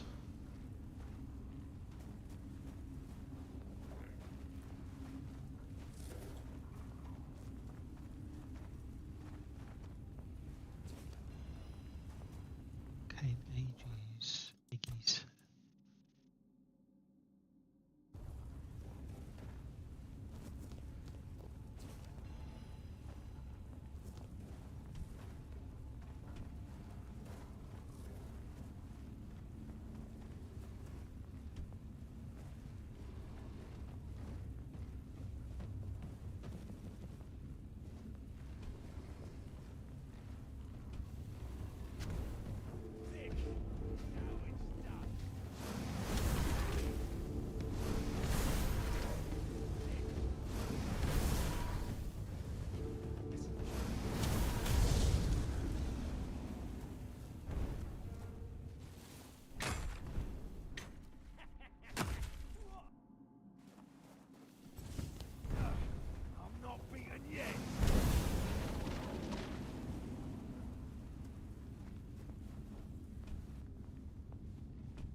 Oh, they can't get through.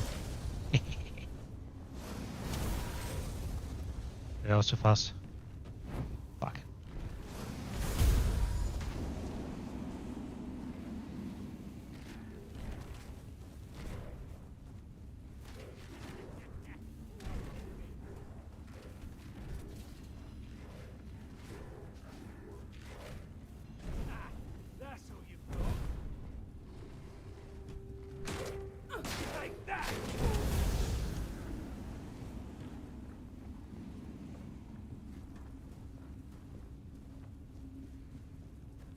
That must have been the other way, right? Okay, interesting, interesting.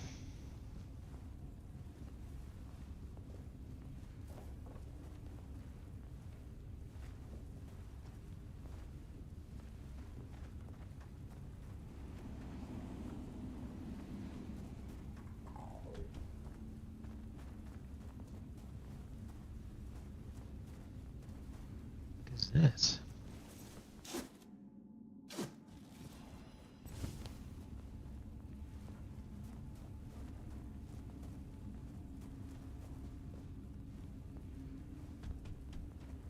Okay. I think that's everything in this cave.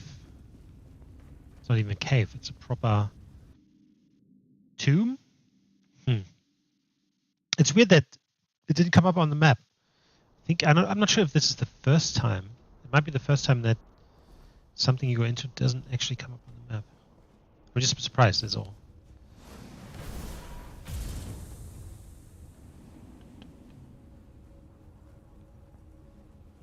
Oh, fucking Remus.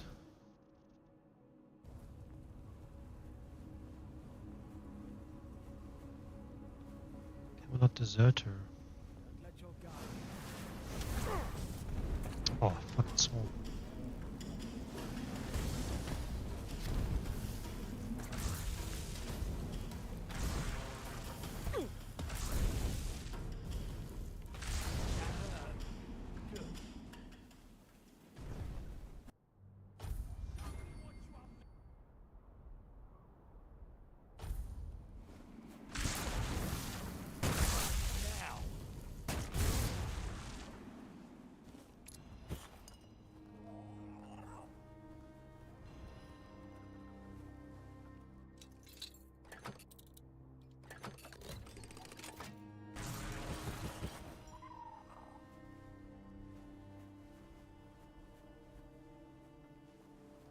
Jeez.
few more deserters. What do we have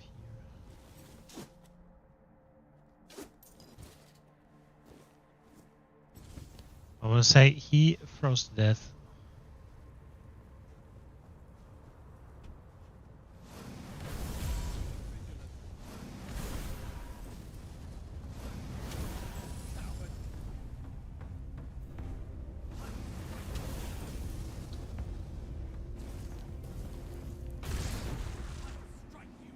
I haven't even hit these guys once.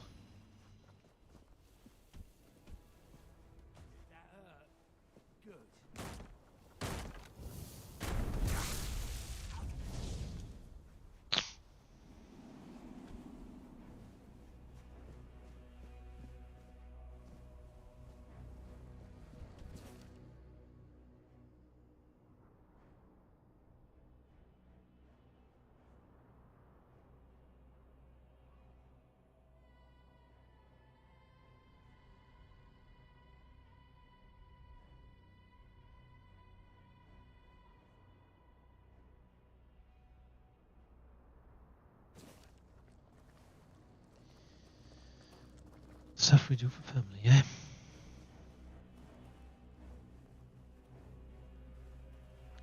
It's crazy, right? These kind of like little things, like letters like this, they have no effect on any side story, quest, whatnot.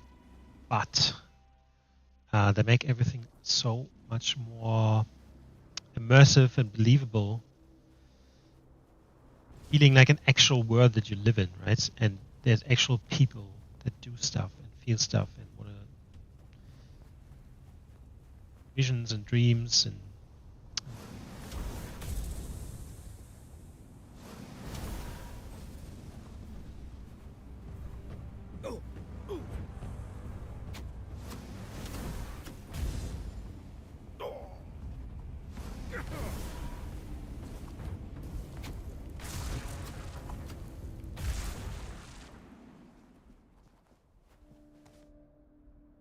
Antler fragment and deer pelt 5 each. Alright, so this means I need to bloody kill the deers that I see.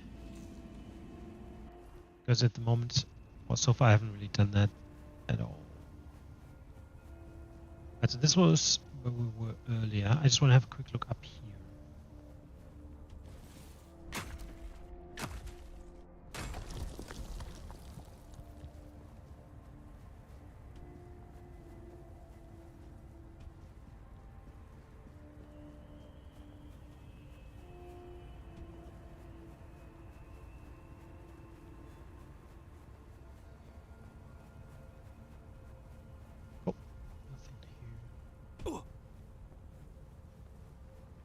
Yeah, deer pelts and deer fragments. I mean, I might actually have them, but I dropped everything into my chest. Makes sense.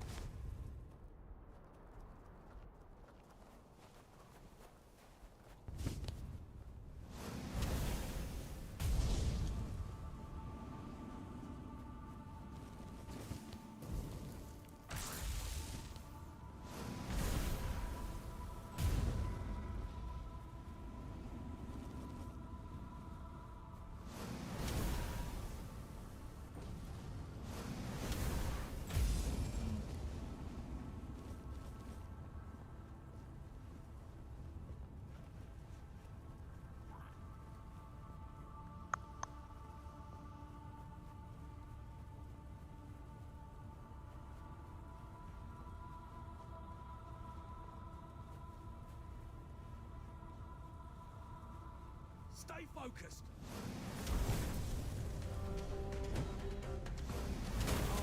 You pay for that. You made it.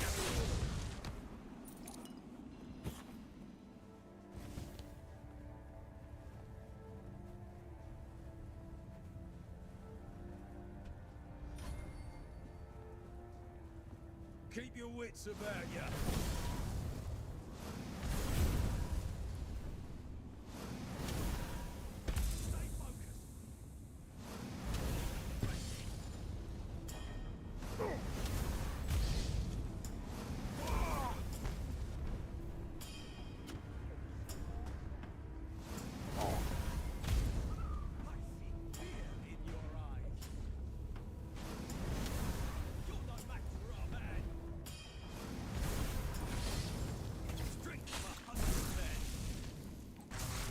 Garen the Skin Taker.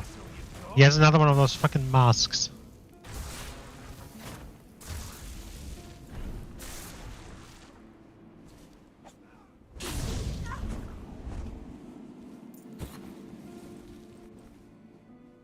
Disgusting.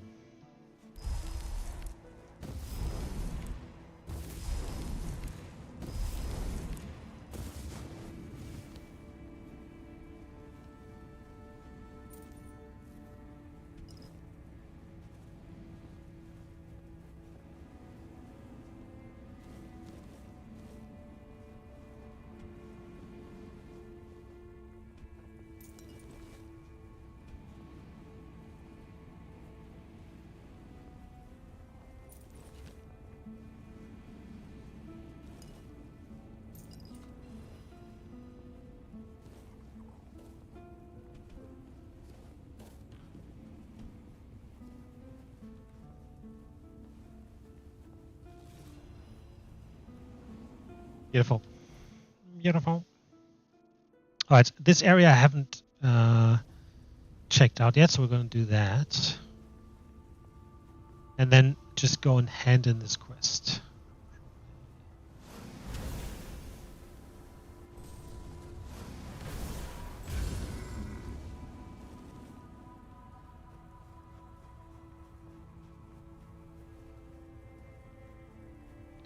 There's another shrine. Look at these.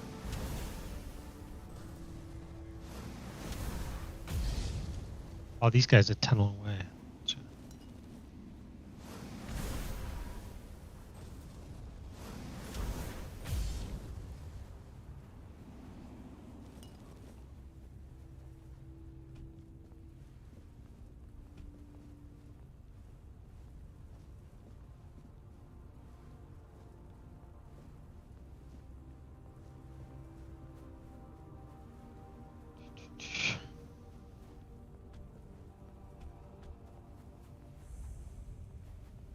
Stagfather Shrine. Okay.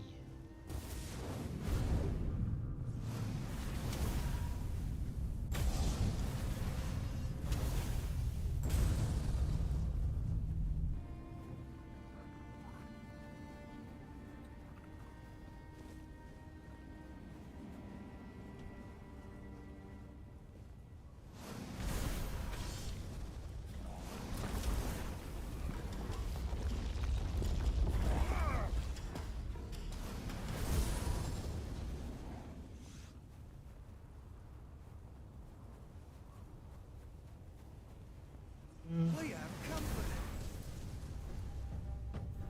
This is my lucky day. You're no match for a man.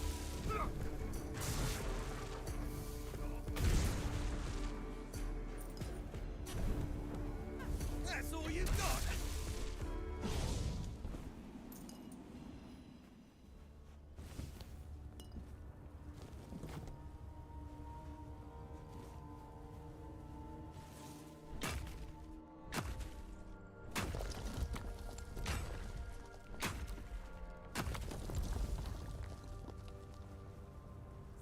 Hello. Oh, that's this bloody thunder thing that you just got.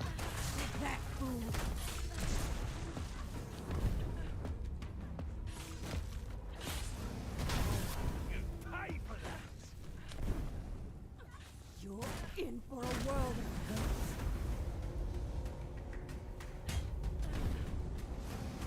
You're in for a world of hurt.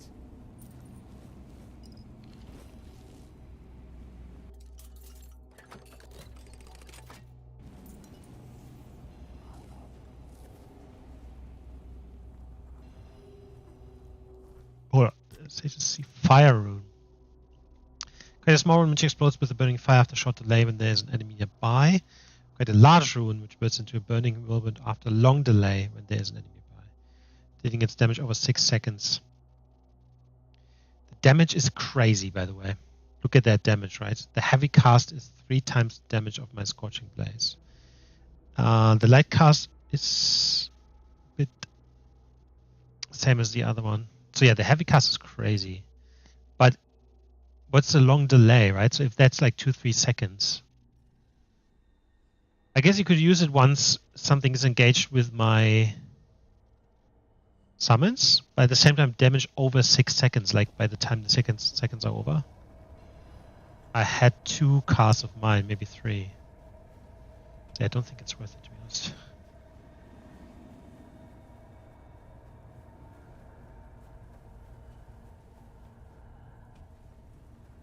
It's probably really strong. Not saying it's not worth it at all.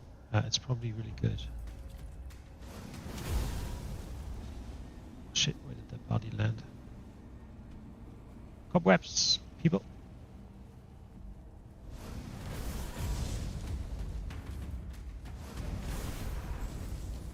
Give up now. Oh, you pay for that.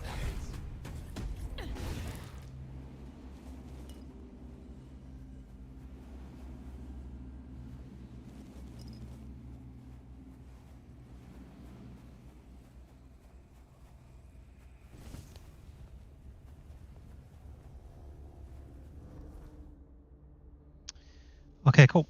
I think we can.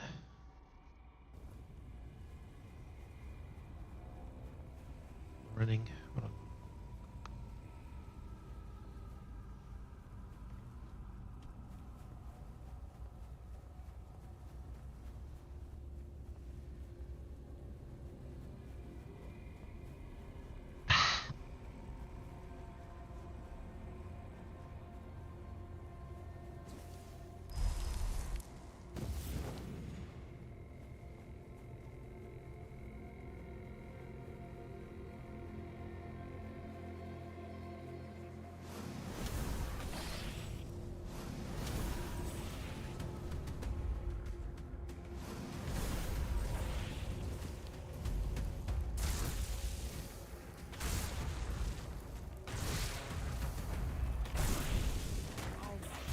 Pay for that. 25.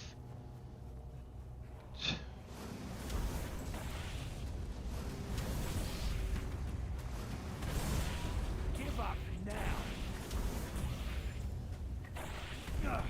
I'm not beaten yet.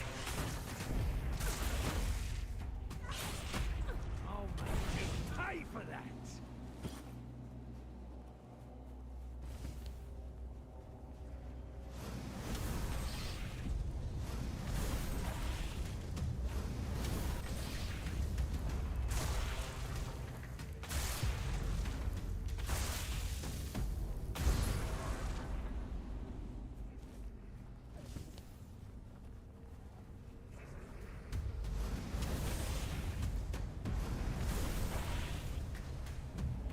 Oh, there's 2. I'm not beaten yet.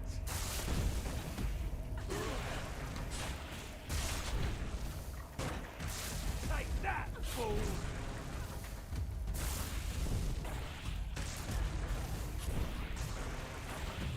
I've taken down bigger foes.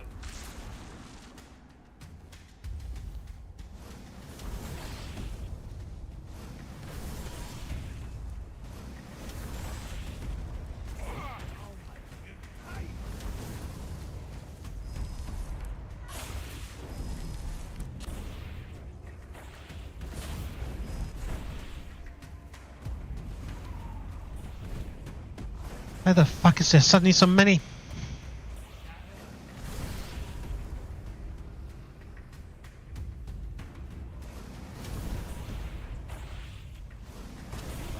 Big mistake.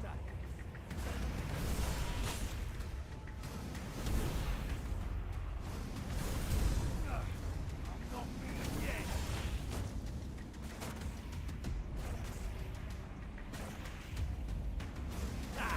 That's all you've got.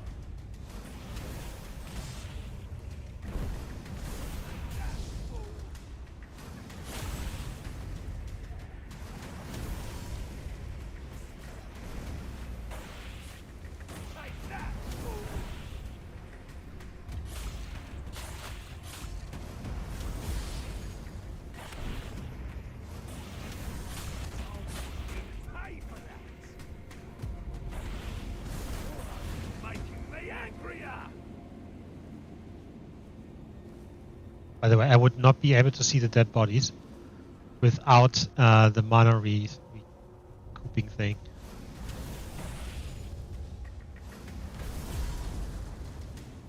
Like, no way I would be able to see that. But I would assume that now I should have enough cobwebs to go back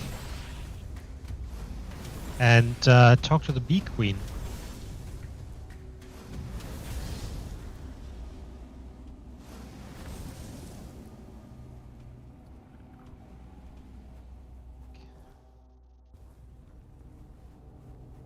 Question mark here.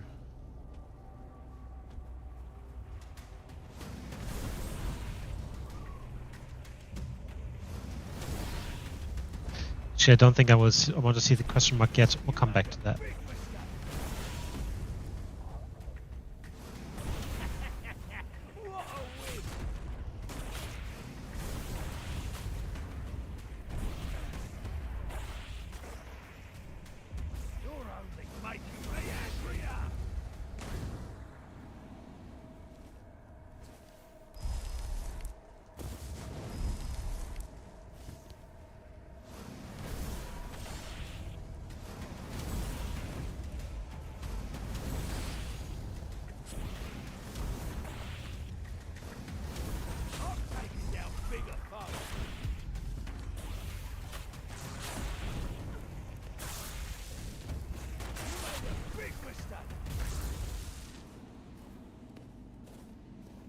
How much ref? 1875. That's crazy. That is crazy because I think I need 1800.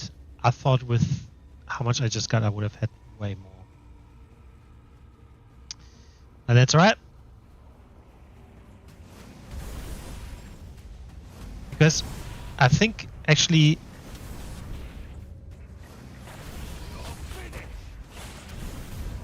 right, I have a few items to, you know, these unidentified items.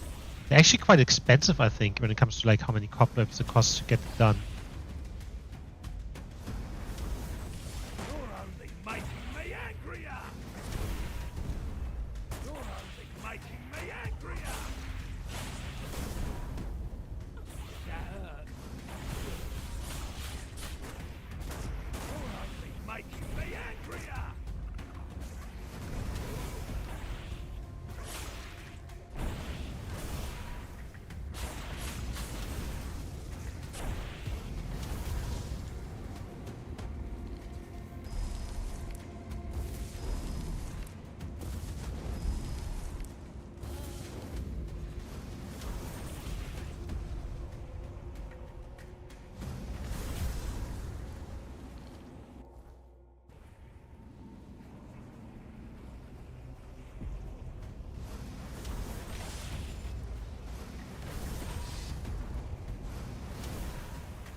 I had that.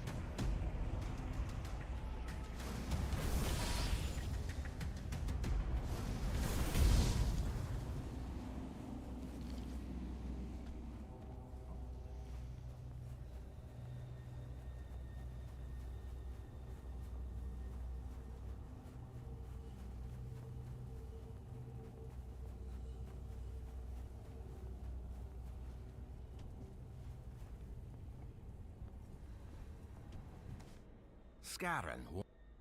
Here's the head of Scarron the Skin Taker. Excellent.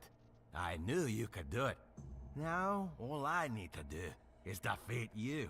Of course. Bring your head to the camp. Whoever avenges Scarron takes his place. That's the way of the nameless Darita.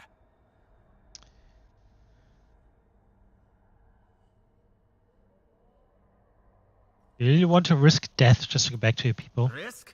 Ha! I'm not risking anything. I bet that fight with Scarron weakened you. And I'll finish you off with pleasure. Of course.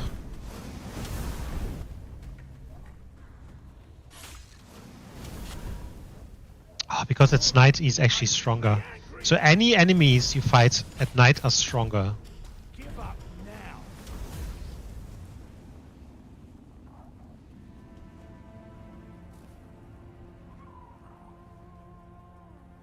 That's it. We didn't have anything cool. Okay. Alright, well.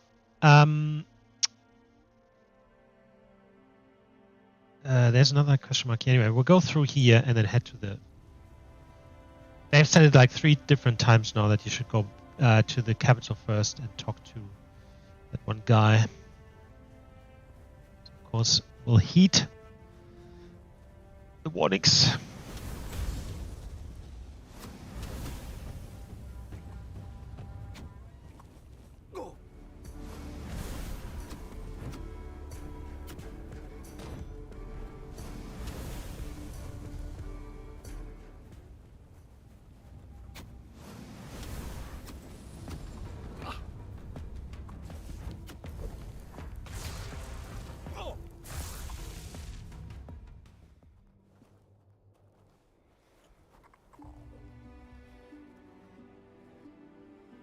I'm just reloading. I just saved and reloaded because I couldn't actually loot these enemies for some reason. There you go. Fuck.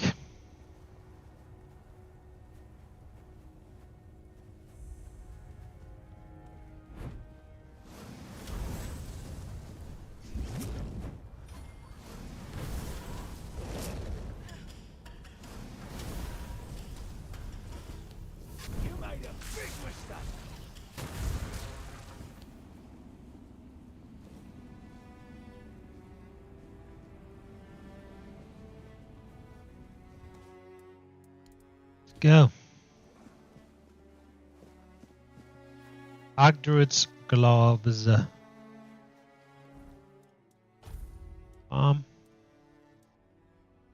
Increase magic crit chance by 33% when your mana is below 33%. It's critical damage for 15. 15 endurance. That is a lot. Now, at the moment we have crit chance by 7. It's by power 10. 33 when mana is below 33.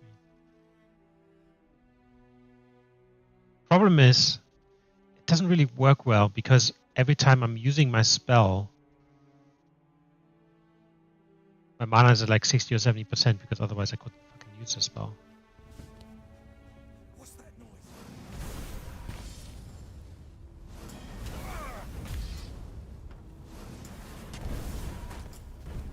Give up now.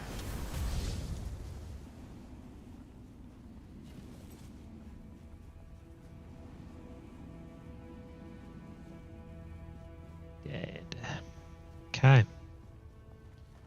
That looks like another bounty scrap iron. Fuck you. Maybe I just...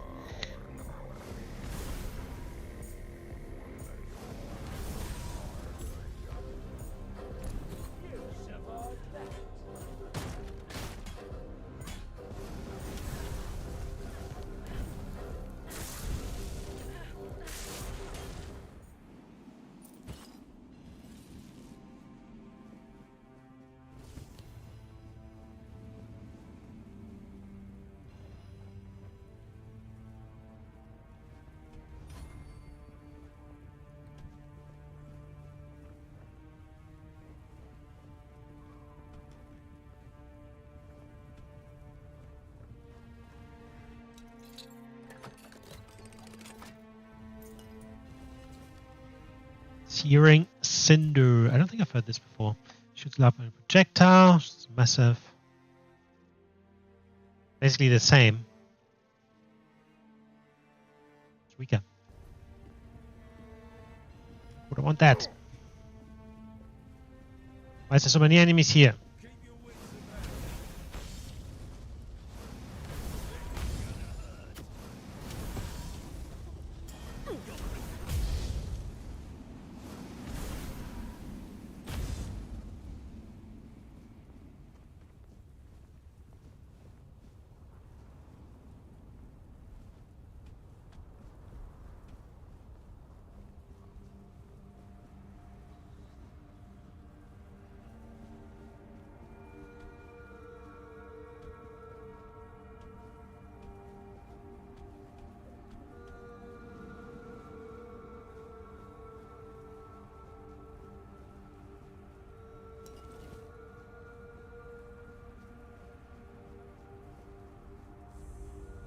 Capital Bridge.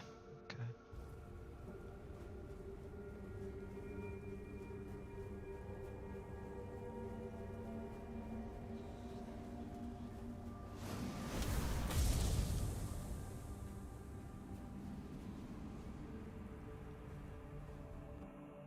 Emergent the Foreteller.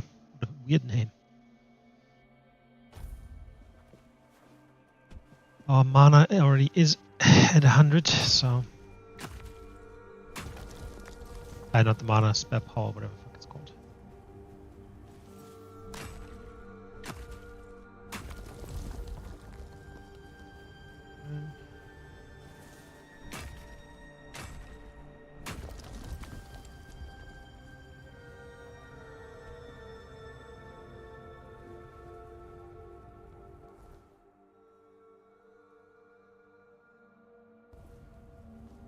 Let's get this way.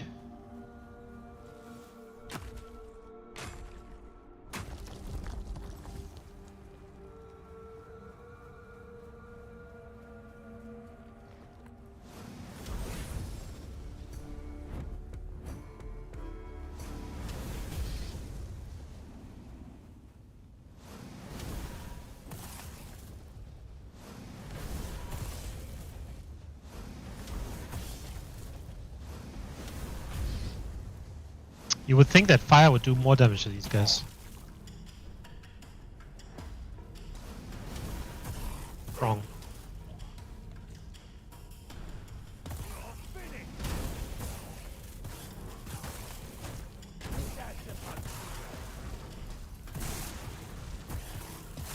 Oh, they're just really strong.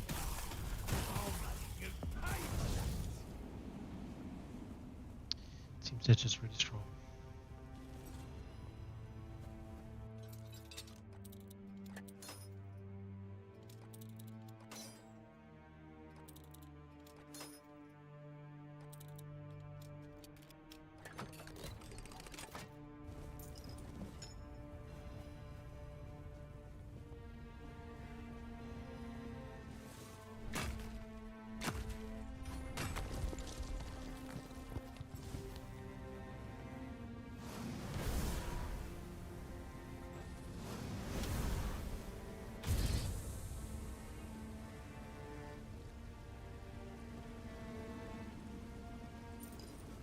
What the fuck is that?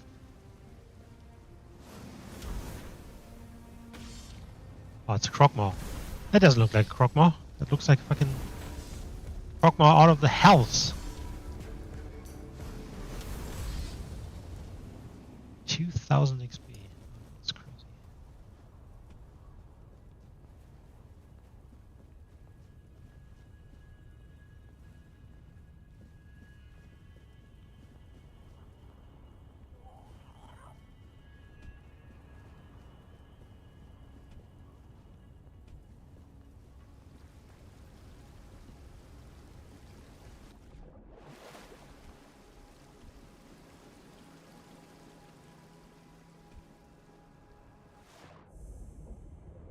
Lake of the Primordial Beast. That doesn't sound good.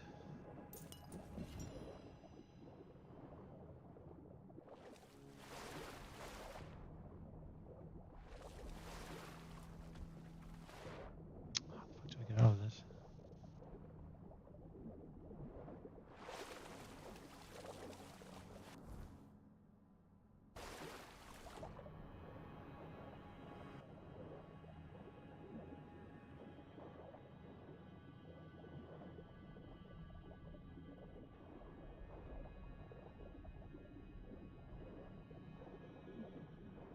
Must be so freaking cold.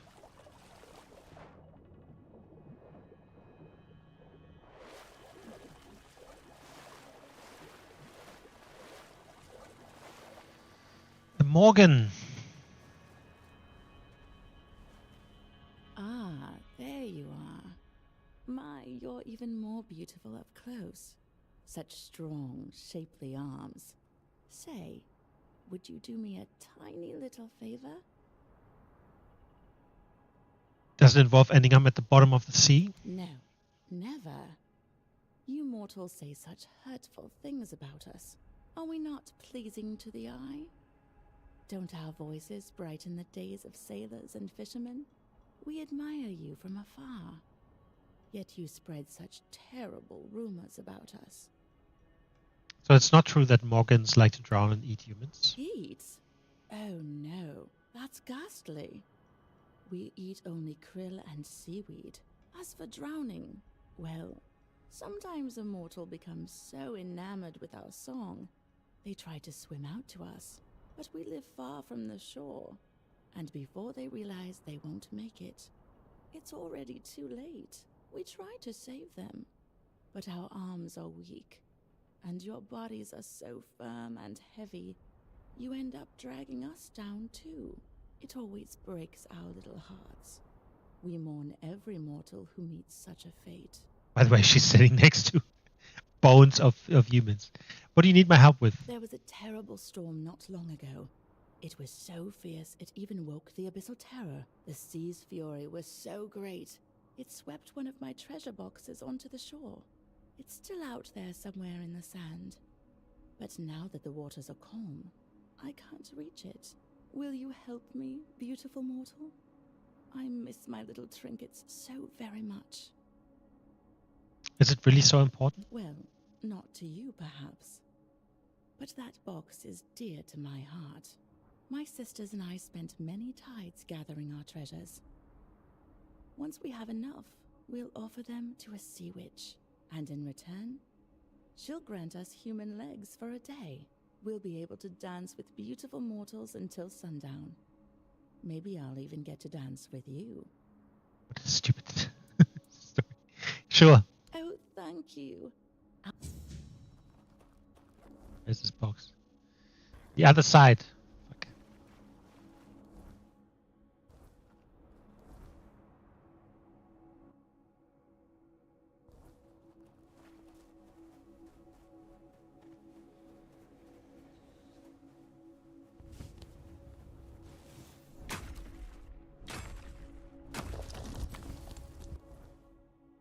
Okay, we haven't. I got here and then I got sidetracked, right? So we haven't even discovered, checked out this at all.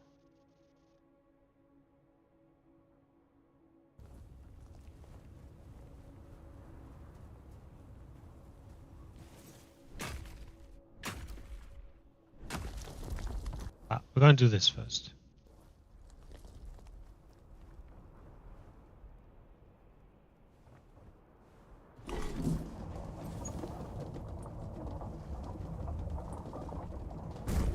By the way, where the fuck do these chains end?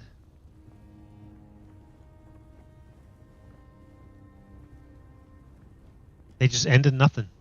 Nice. Ooh. That looks very cool.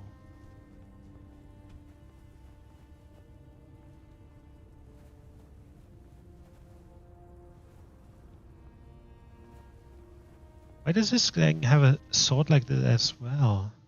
That's here. Because there's one here at the top too, right? Yeah, there.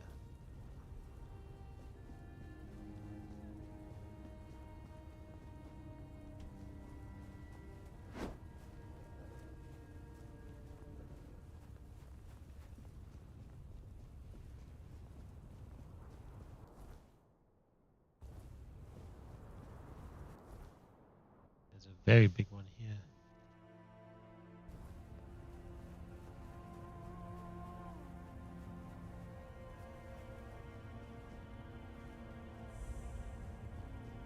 Capital.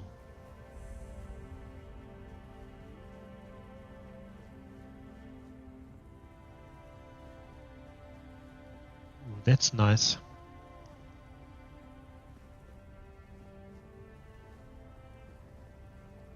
That looks fucking amazing. Oh, he's just waiting at the front. Nice. I sensed your approach, my king. Ooh. I, Gurfan of the Gunvaldir tribe, salute you as my forefathers decreed.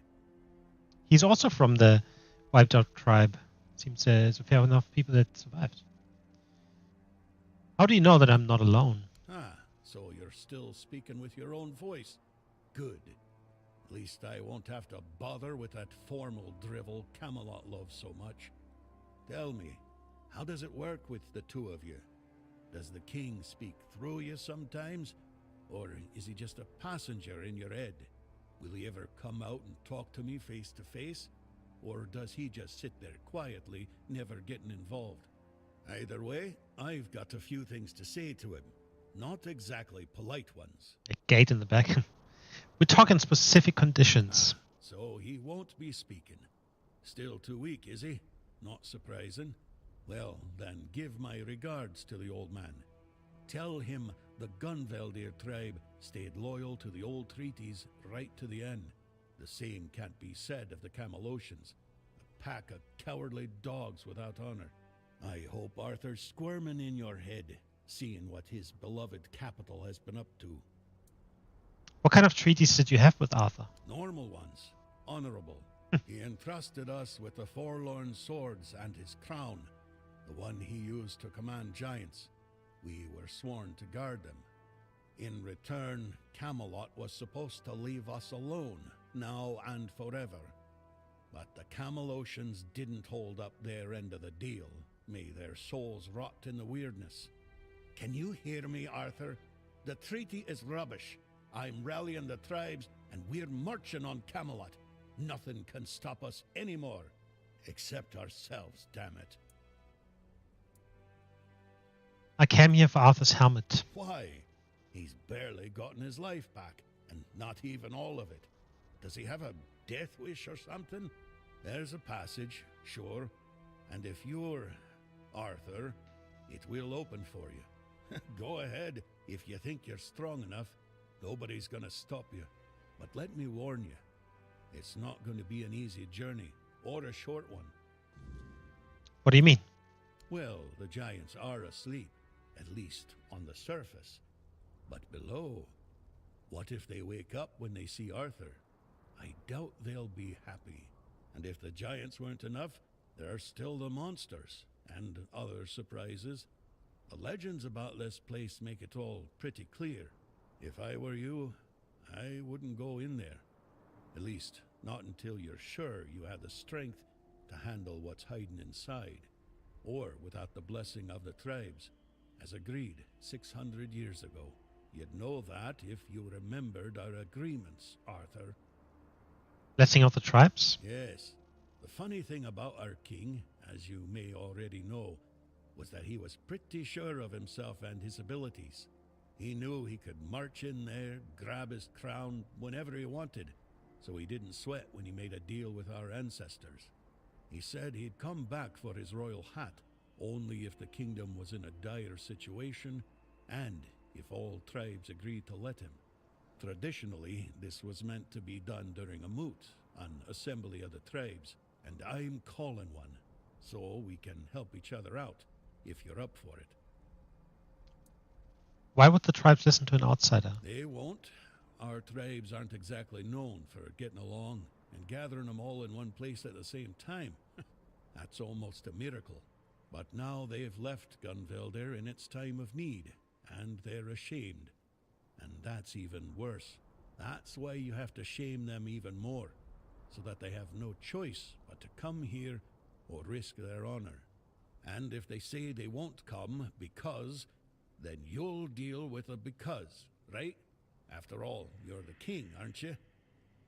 What do you need? Well, I need the chieftains to come here because we have to agree on a united front if we're going to fight Camelot. And I want to make damn sure that we fight Camelot not as a solitary tribe, like hot-headed One-Eye once, but as a united force. But I'm worried that something might be keeping them from leaving their villages. I'd like you to look into it. Help out with the tribes or go there by my own? Exactly. There's only one sane course of action, but you do you. I'll be waiting. I'm not going anywhere. As a Gunveldir, I've got nowhere to go anyway. I mean, obviously, we could just go and I think we're strong enough, probably. But I want to do, obviously, these side quests and get the help of the tribes. So you want to invade Camelot? An eye for an eye. There's no other way. Does that surprise you? I was the one who honored the old treaties Camelot violated. I was the one who tried to convince One Eye not to throw people into guerrilla warfare, but to organize a proper military campaign instead. But for that, I'd need united tribes. And getting us all to work together on our own turf? That's proven to be exceptionally difficult. Why did Camelot attack the Gunvalder tribe? If you ask me, they got scared.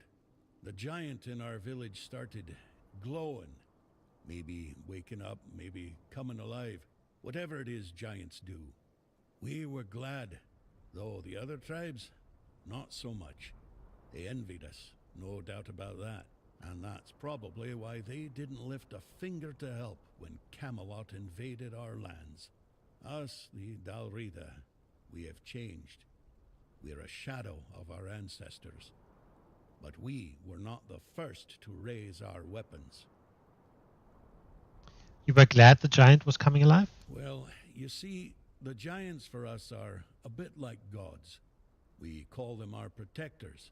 It's a tradition dating back to the battles of the Age of Legends. The Dalrita befriended the giants long before Arthur ever did. There was peace between us, even when we stood on opposite sides of the war. We honor them because we believe that when they awaken, they will repay our care with their protection. It's good to have allies like them. Tell me more about the Gunvalder tribe. What can I tell you? We're gone. Only a few of us are left, scattered across all of Avalon. I'm still here, and so is One Eye. He's convinced he can take Camelot with a handful of hot-headed youngsters. Foolish dreams, suicide, call it what you like. We were brave, proud, and deeply connected to nature. Each of us bonded our soul to an animal, sharing strength between us. I won't tell you more than that. I don't want to. I can't. All of this is still too fresh for me, too raw. How did you know King Arthur is with me? King Arthur? His presence clings to you like a shadow, unmistakable to those who still remember him. Your words, your actions, they carry the weight of him. The way you stand, even your damn stubbornness. Arthur always left his mark on those he touched. The Gunvalder haven't forgotten. Betrayed by Camelot or not, our blood still remembers the old king. But don't mistake my recognition for trust. If Arthur truly walks with you, prove it. Show me his legacy still lives and breathes. How many tribes are there? As of now, 4. The Volker, the Svein, the Ulfra, and the Toid. Each one with its role, each one with its problems. Tell me about the Volker. The Volker were our berserkers, Mather's chosen warriors, unstoppable in battle. But Mather abandoned them, or so they believe. Now their rage is dulled, and they're slipping into despair. If we don't reignite their spirit, we risk losing them entirely. And the Swain? The Svein are hunters and guardians of something ancient, what they call a god. Forest devilry, if you ask me. Dangerous enough for us to keep our distance. What about the Ulfa? The Ulfra are warriors, the best of us. Or they were. They've gone silent. No word from their chieftain, no sign of life near the haunted keep. I fear what might have befallen them. What about the Thud? Mages. Clever, but strange. Their power is real, but their methods, unsettling. They see the world differently. Useful in a fight, but don't expect to understand them. Still, strength is strength, even if it's wrapped in riddles and sparkles. Each tribe carries a part of our legacy. If we are to stand together again, we'll need them all, even the ones who've lost their way. Yes?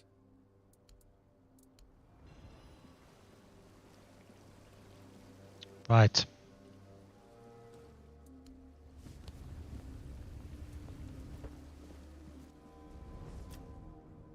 About the capital of the Darita. What do you think of the Garfano stance? Does war make any sense? War never makes sense. It is a tool for survival. Had I refused to wage war against the Four-Dwellers, humanity would never have survived on Avalon. So if Gerfhanna declares war on Camelot, Avalon will once again drown in blood. But don't ask me what I think of it. Through your eyes, I see that Camelot is no longer the place I left behind. What did the capital look like in your time? When I gave the forlorn swords to the tribes of the Dalrita, there was nothing of substance here. A few abandoned giant caves, the occasional lone pillar. Nothing more. What stands now must have arisen after my time. And I must admit, I'm impressed with how they've made it their own. Their resilience speaks for itself.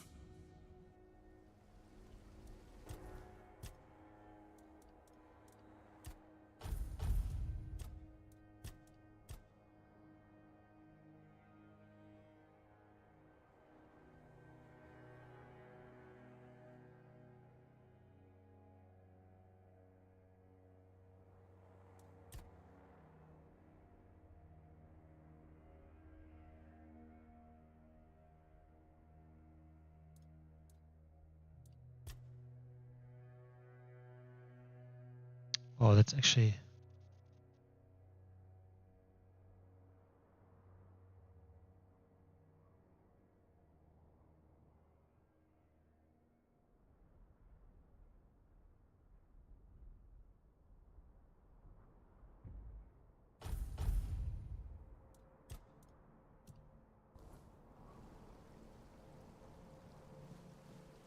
Alright, so this is the capital, but there's no one fucking here.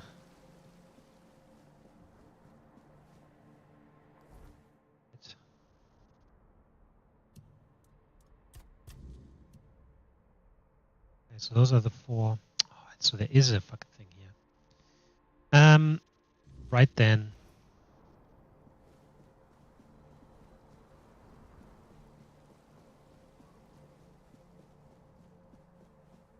Okay. Alright, I'm gonna go this way.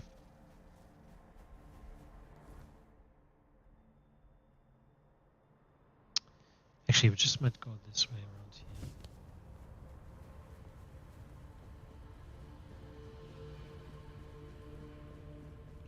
here.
Yeah, it looks really cool.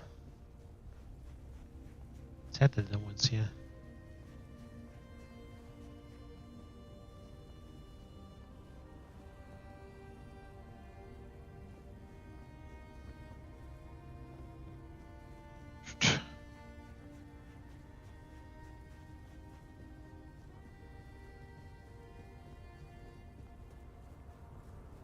I think we have another druidic shrine, if I'm not mistaken. Nope. It's a cave. Forgotten Hall.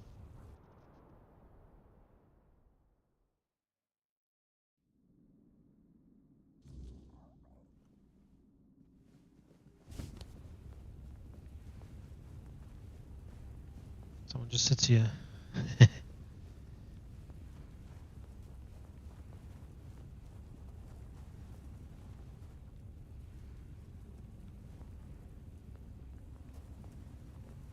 Halt!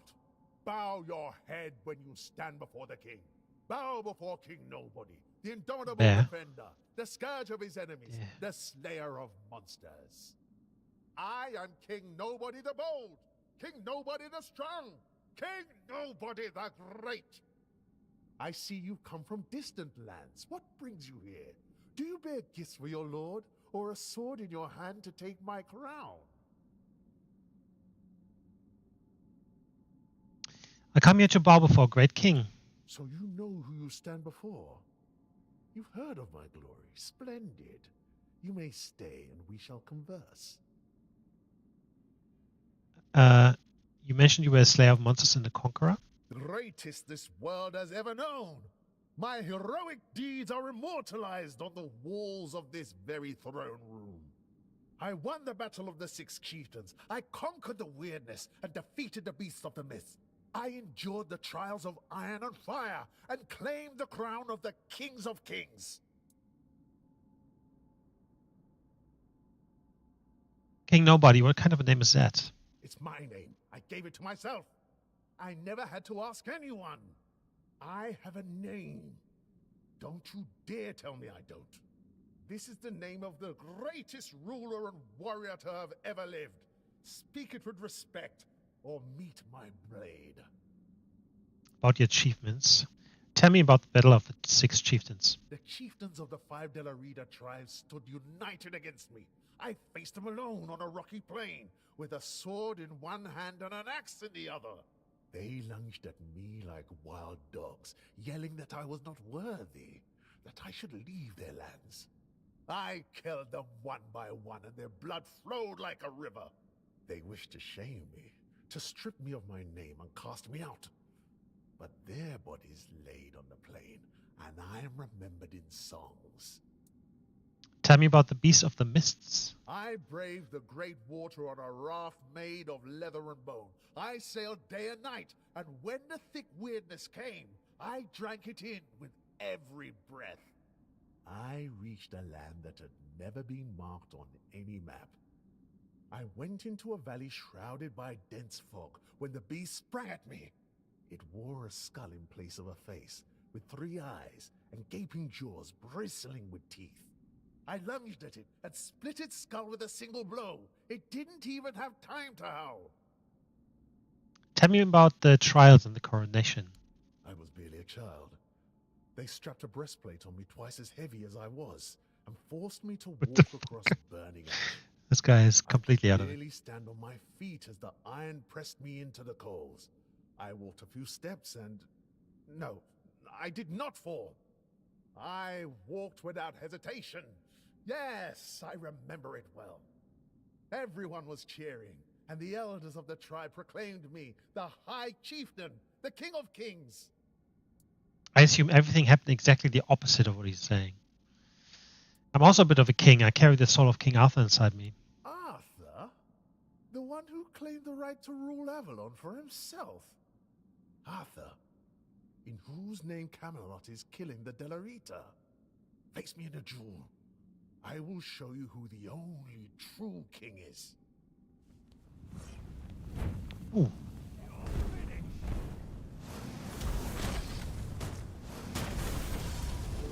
Give up now.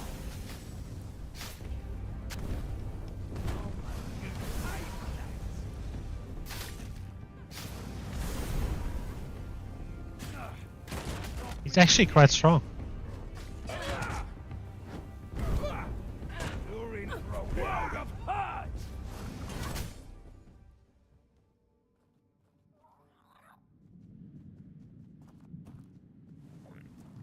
I am a nobody again. I don't want to be a nobody.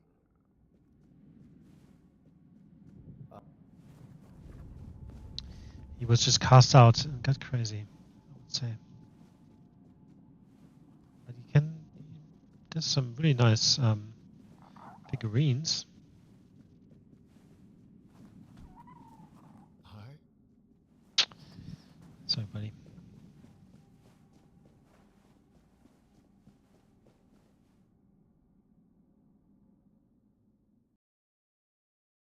Ooh. Game is crashing. Nope. Yes, maybe.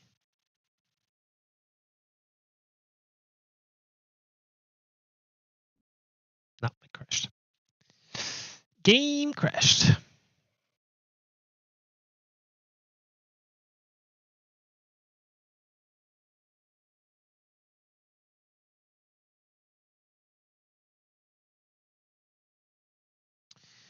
So I think this is the second crash I had.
Stupid question, but why is the mana cost higher than the original there?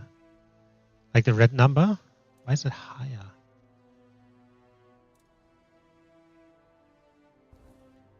I know what that looks like.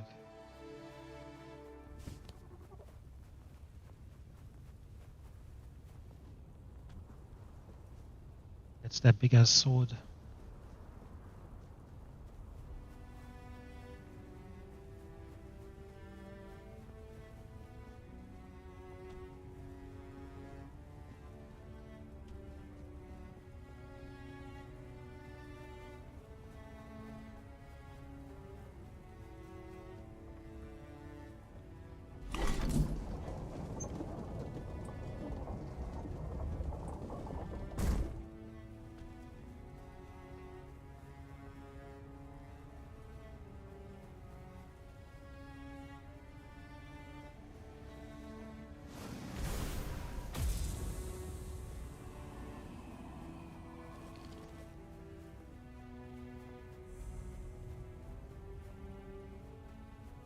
Old Weirdstone Mine.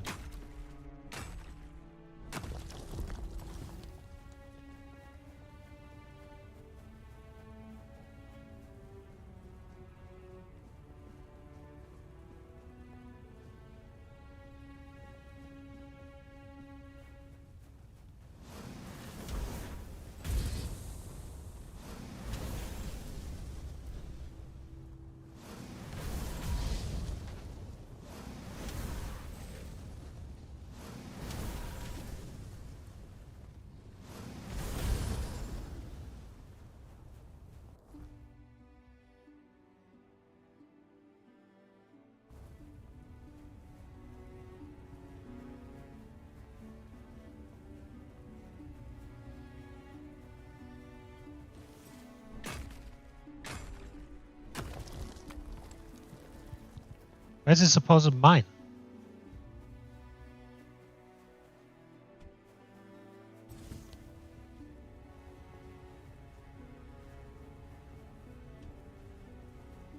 Let's see a question mark. Light.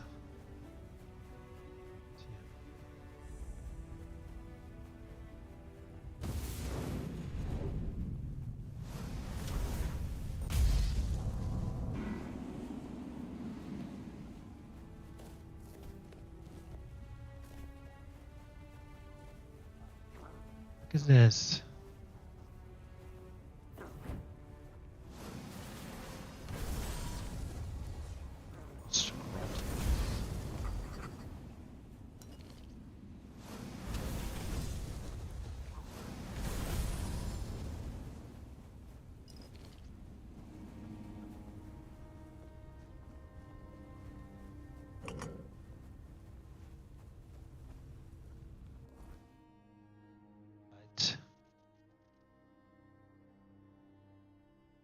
That's one of the thingies, the clans.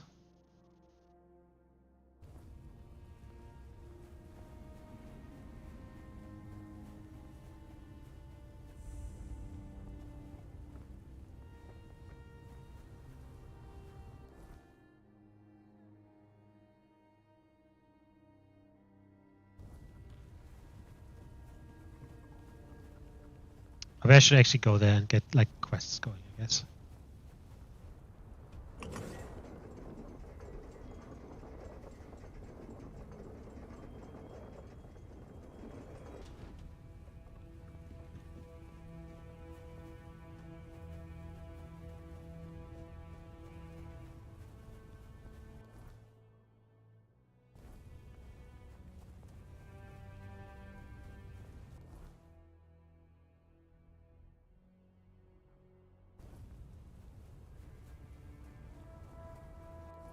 This quest here, Call of the Winter. Oh, that's for the Stone Wardens. Gotcha.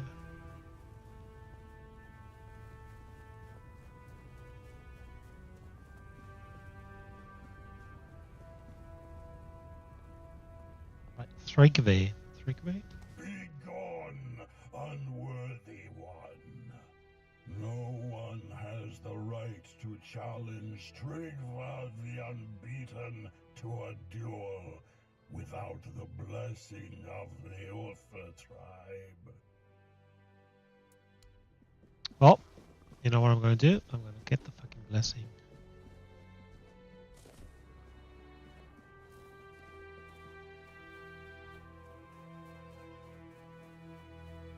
Alright, so it sounds like this is the Ulfa tribe. Yep. Not another step. You. Who are you? And why do you think you belong here? I need to speak with your people. Not here, you don't. Ulfraland ain't for outsiders. Not unless the voice of the tribe says otherwise. Trust me, I wouldn't let you in if you were King Arthur himself. Especially not him. He'd have a sword up his ass before he took a step past this gate. That's the matter. Gerfanra sent me. Seal looks real enough. Fine. Go on in. But don't cause trouble. We don't take kindly to outsiders sticking their noses where they shouldn't.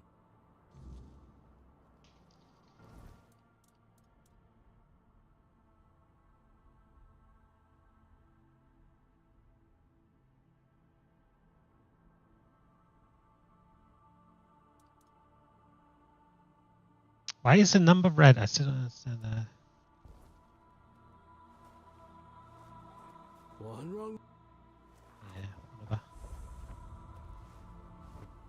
Hey, you. Hey. Avalon sent you, didn't he? To summon us for the moot. More or less. How did you know? Just because we live up in the mountains doesn't mean we don't know what's happening in the wider world. Well, that works out perfectly. My father's been looking for someone for outside the tribes to help him with something. That's all I know. He didn't tell me much, but he sounded really serious. He told me to bring the first person I came across. His name is Strana. Please, go meet him at his forge. You can't miss it. My father's been looking for someone. His name is... I'll go. Don't worry about it. And this looks... what the fuck happened here? This looks rough.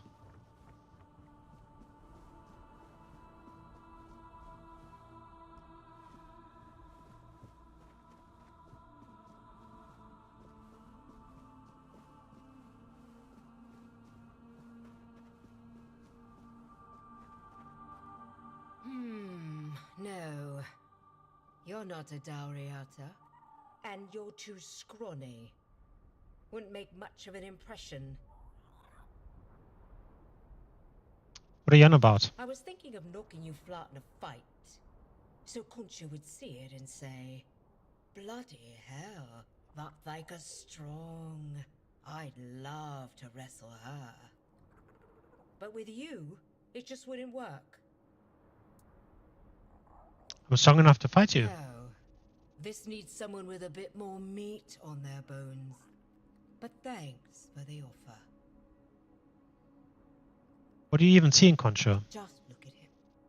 Those shoulders, like he could tear limbs off. Those massive fists must have crushed dozens of skulls. And the scars. Look how long and thick they are. He's taken so many blows and he's still walking, breathing, like nothing ever happened. Doesn't bother you that he's from another tribe? What does that matter when he's as strong as an Ulfa? Sure, there are things he still needs to learn about us, but I'd help him with that. So how's he? That's how Ulfrites caught people. How else could it be? What do your people do when they want to, you know? Knights fight in tournaments for a lady's honor. And the women don't fight. They just sit and watch. Mata, I'd die of boredom. They give little gifts, jewelry, embroidered handkerchiefs, flowers. Handkerchiefs? Like he's got a cold? How the hell does a handkerchief show him I can fight? Well, I could give him a good wallop. Maybe just try talking to him. I'm no good at talking. I'd forget what I wanted to say. And he'd think I'm thick. He probably already thinks that. With me just sitting here, staring at him. They write romantic letters. Look at me. Can you picture me writing romantic letters?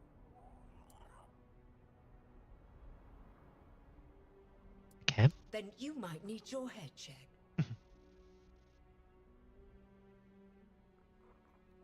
What can you tell me about Thrigva? Our chieftain, what's there to say? He's the strongest, so he leads. Even if the giant hadn't marked him, no one would have matched him. Until... Oi, don't I know you from somewhere? Concha, we were imprisoned together in the dungeons of the island Asylum. Aye, that's it. I knew you looked familiar. It's good to see a fellow survivor from that cursed hole. Tell me, friend, how did you manage it? That hooded fellow helped you, didn't he? I need to know everything. Yeah, Kirimdor. Not sure how I feel about him yet. If you've got the guts to dislike the man who saved your life, he must have really done something to rub you the wrong way. You know, among the Dalriada, when someone saves your life, you owe them a debt until you can repay it. Usually by saving theirs. But now that I think about it, you don't have to like them. Respect is enough. So tell me, what's happening in the wider world? Same old. The world is ending, the witness is scaring the wits out of people, just another day. Sounds about right. That's why I wanted to get back to my own people. Why should I risk my neck for outsiders? They've always treated us Dalriada like we're some necessary evil. Sure, they're nice enough when you're useful, but once it's over, they look at you like you're a stray dog. Nay, thanks. Dalriada will always be Dalriada, even if they're not my own tribe.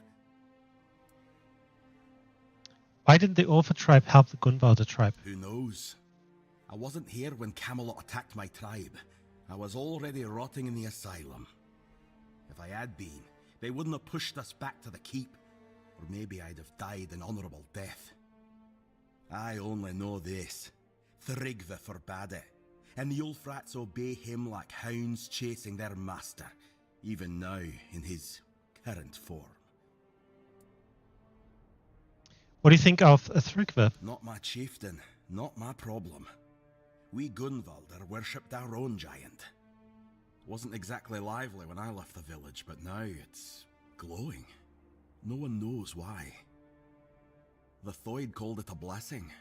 Told all the Dalriada they should rejoice. But if you ask me, they got scared. Maybe that's why no other tribe helped. Not Ulfr, not Volker, nor even Thoid, who told us to be happy about our giant.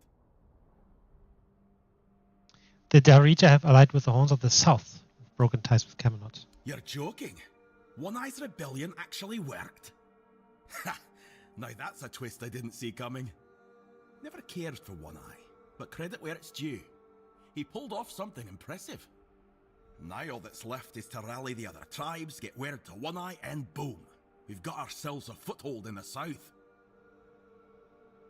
About the uniting the tribes, Gafana sent me to gather them for the moot. Good. It's about time. These tribes have had their heads so far up their own arses, acting like their problems are the only ones that matter. Well, who doesn't have problems, eh? Back in Arthur's time, we stood as one. Now, we're so damn stubborn we can't see past our own noses. It's bloody senseless. But I'm a bit pissed at the moment because these fucking spells, the mana cost is way higher. But it shouldn't be. Do I have a debuff of some kind?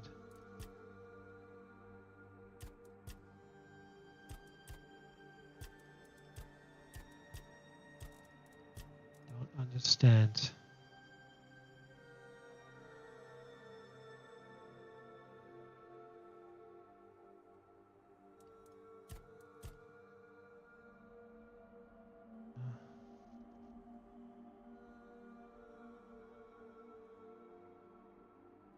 Or was it like 300 or something?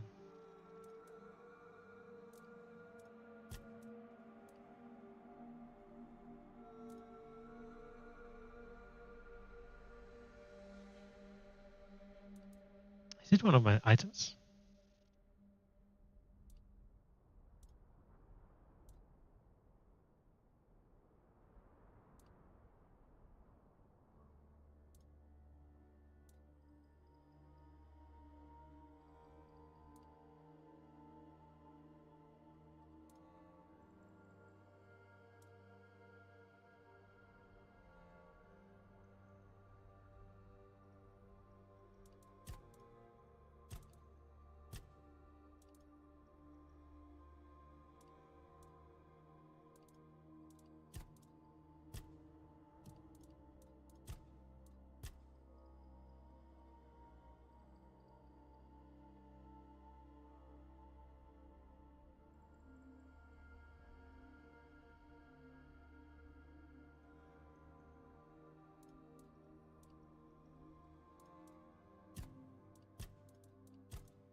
Decreases combat mana generation by half of that value.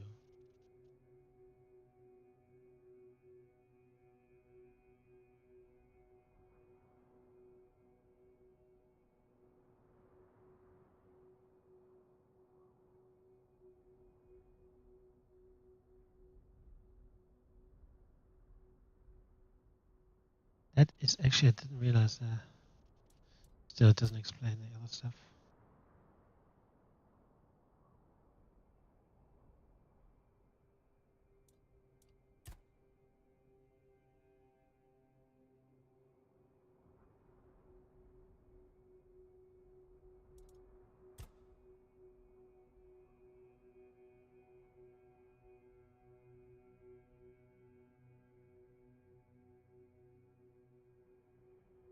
It's also not very helpful because I'm, I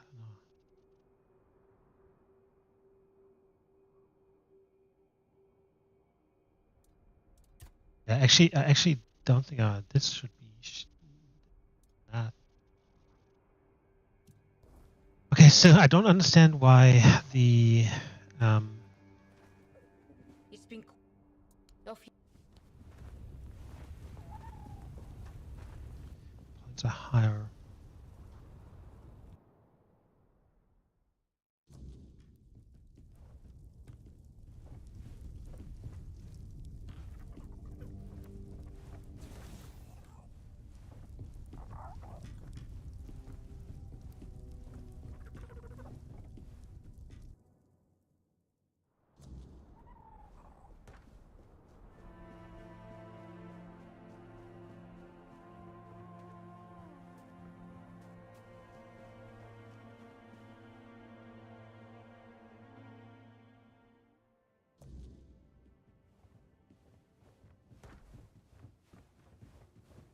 Just gonna rest until morning to make sure that everyone is actually. What happens if my thingies are gone? Right.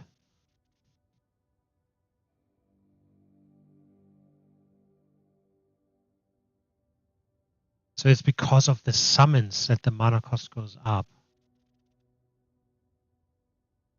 Just weird. Why does it summons increase the mana cost? I mean, I know that it reduces our mana, right?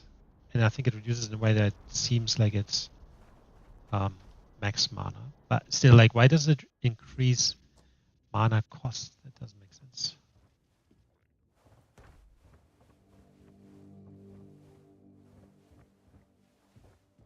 You've come across the Ulfra at an interesting time, stranger. But be careful. Things are stirring, and you wouldn't want to get caught in the middle. Now, tell me, what are you looking for here? I have a feeling these are entering interesting times everywhere. I do not doubt that. But most people don't have an undead half-giant as their leader. It's all about Tryggve. The chieftain isn't exactly everyone's favorite. Some say that it's a disgrace we ever let someone like him become the leader. That the Ulfra are now in the hands of a madman who barely resembles a man at all. The Stone Wardens are speaking up too, as he forbade one of our oldest traditions. Some folk are bloody furious about it. Do all Ulfrides share the same feeling? The truth is, we didn't speak openly about it amongst ourselves. I didn't know if it's shame or helplessness.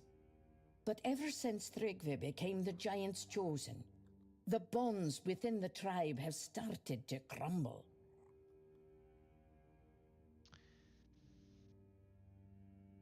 What about the Stoneborn's tradition that Tryggve forbade? We, the Stone Wardens, can no longer visit our kin bound in the stone sleep.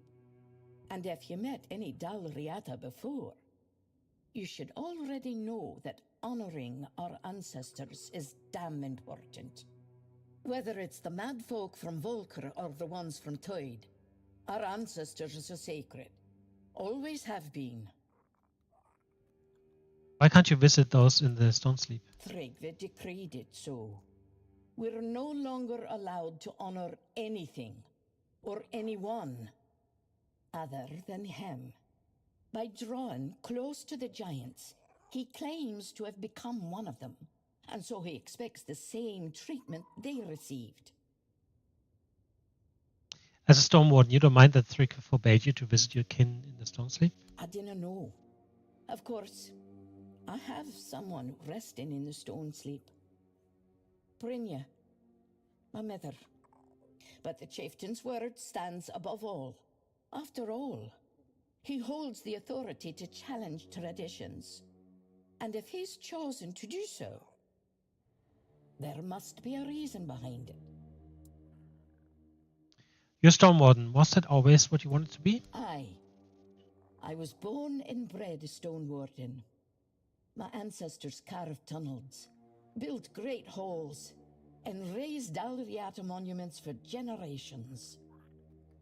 Have you seen the capital yet, stranger? That's where they worked. Stone by stone. Cut, smoothed, or shattered to dust. That's how history is made.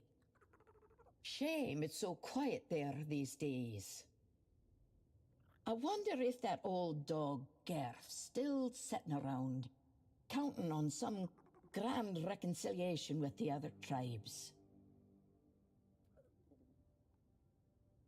You remember your mother? Stone sleep took her early and fast. Some wait until their bones are brittle. Oh, but she was young, sharp of mind, still stronger than most. I was still a pup when she went away to find her place. I'd give much to visit her again, just to sit near her stone for a while. But I remember her well enough to guess what she'd say. She wouldn't want me to disobey the chieftain. So, I stay here, and I remember in silence. For now, that has to be enough.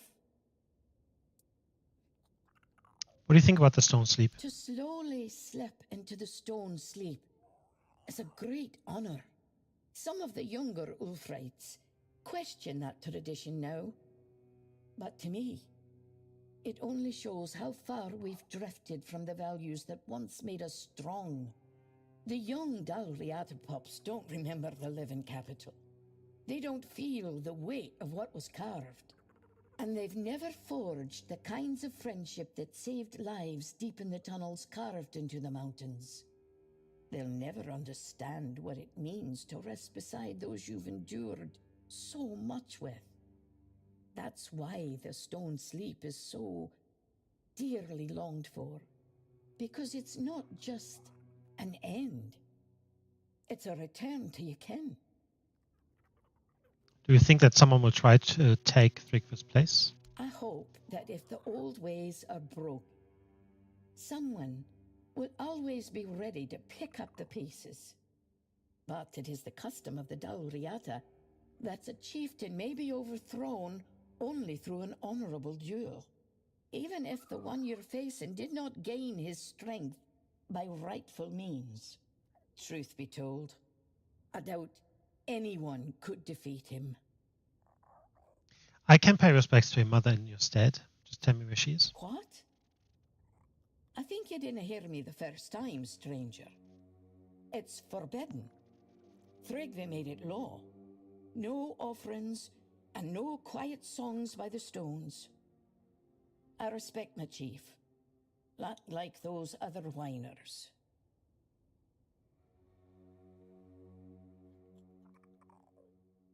I'm not afraid of Thrygve, nor is he my chieftain. I'll do it. You serious? Didn't expect a stranger to offer help. Well, it's a good day, I guess. Here, I've marked on your map where Brynja rests. It's near the capital. And take this. It's a trinket I forged some time ago. Leave it with her. Dinna cause trouble.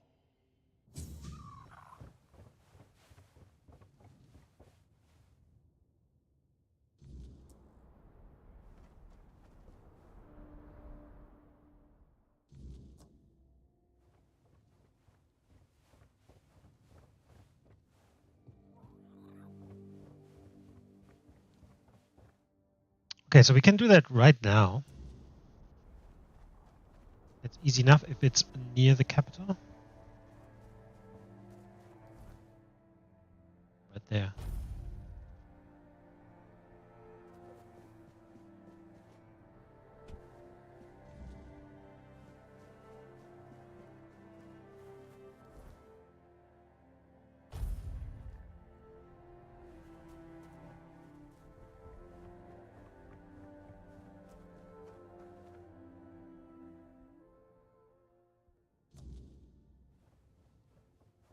Yeah. You need something? I paid respects to your mother. You did. By the stone. Thank you. I thought she'd been forgotten up there. I just know that she gave you her blessing. And so do I, stranger. May your gods guide your steps down good paths. Take this, a small token of gratitude for what you've done. If you see a stone warden in the...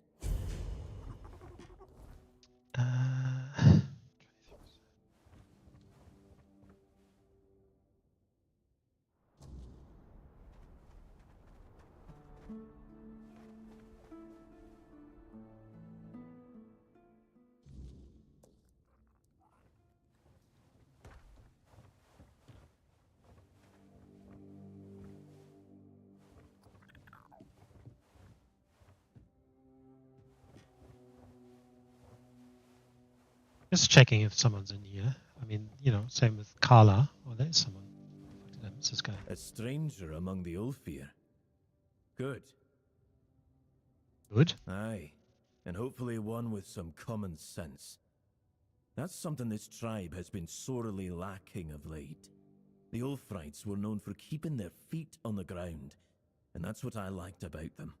But now even they've fallen to the madness of the giants. This is a Thoot, by the way. A Thoot admitting to liking the Alpha? That's new. I come from a tribe that would rather drift through life half asleep, all because some giant woman made them vague promises. They stumble around denying reality while the world rots, thinking themselves saviors of all the Dalriata. I've never believed in empty words or blind devotion. Neither did the Ulfrites. Well, that used to be true. The madness of the giants, what do you mean? Giants used to live in the Forlorn Swords, just as we do. They were powerful beings, but not gods. If they were, they wouldn't be forced to sleep with a word of one man. And yet so many of us treat them as such. Thrygve became but a shadow of one. But even that was enough. A god can be toppled, especially a false one. Aye. I see we are of the same mind. A god stops being a god when it becomes something that can be easily comprehended. When I left the Toyd, I wandered the Forlorn Swords searching for knowledge about the giant's power. Then, I got tied up with the Ulfir. And I suppose I'll be staying here, my work unfinished. I wander the Forlorn Swords now. Perhaps I could help. Perhaps you could. The last secrets I sought lie with the dead. The Gunvaldir and the Oirata. Two tribes, long gone. I may not be superstitious, but I wouldn't dare stir their rest. You, on the other hand, if you could bring me the records about their giants, I would be grateful. And I would share what I have learned. I can do that. Then I suppose fate put me on your path. Thank you, outsider. I will await your return. What does a Thoot do among the Ulfa? I am a stone warden, of course. Our guild has always been respected, even among my own tribe. The stone wardens are keepers of knowledge, though it turned out it wasn't exactly the knowledge I sought. I was meant to move on, continue my search, but life had other plans. What kind of plans? I found someone to share my heart with, for one. And for a while I let myself enjoy life. For a stone warden, the forge comes first. But there's nothing like sharing it with someone of the same mind. Then the Gunvaldir massacre happened, and everything was turned on its head. I couldn't take up wandering again. Couldn't face their ghosts, so I stayed here, with my craft. And my love, keeping me together. Must have been easier living here. It wasn't, no. Though the Stone Warden's halls tend to be more peaceful than the rest of the Forlorn Swords, at least when it comes to tribal strife. Debates on the craft, though, they can get very heated, especially when someone decides to argue it in a lit forge. Why do you hate the giants so much? I don't. I hated the mother for muddling the thoughts of my kin, for seeping poison into their ears. And I'm not fond of Thrygve. But what he became wasn't the fault of the giant whose power he stole. It was his own. Still, we live in their shadow, and I've always felt powerless beneath it. Maybe it's fear. But I've already lost so much to that weakness, and I have too much to lose still. We've said enough for now.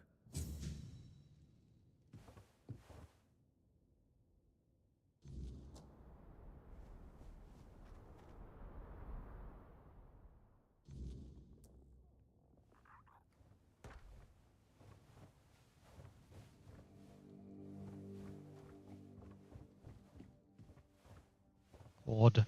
Hold on, cord.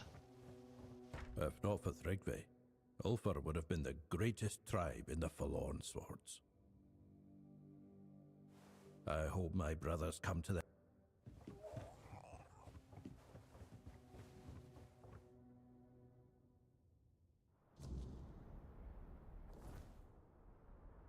Okay, so one is there, that's easy enough, and the other one's there.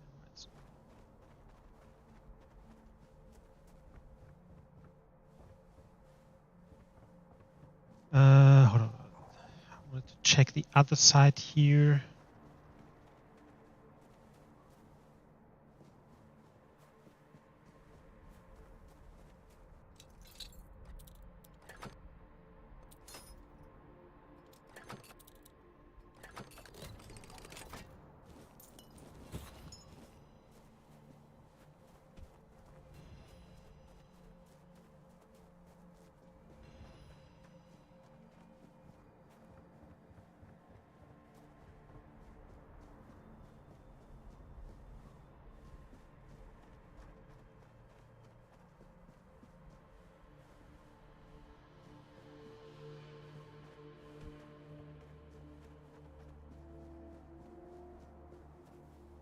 Watch.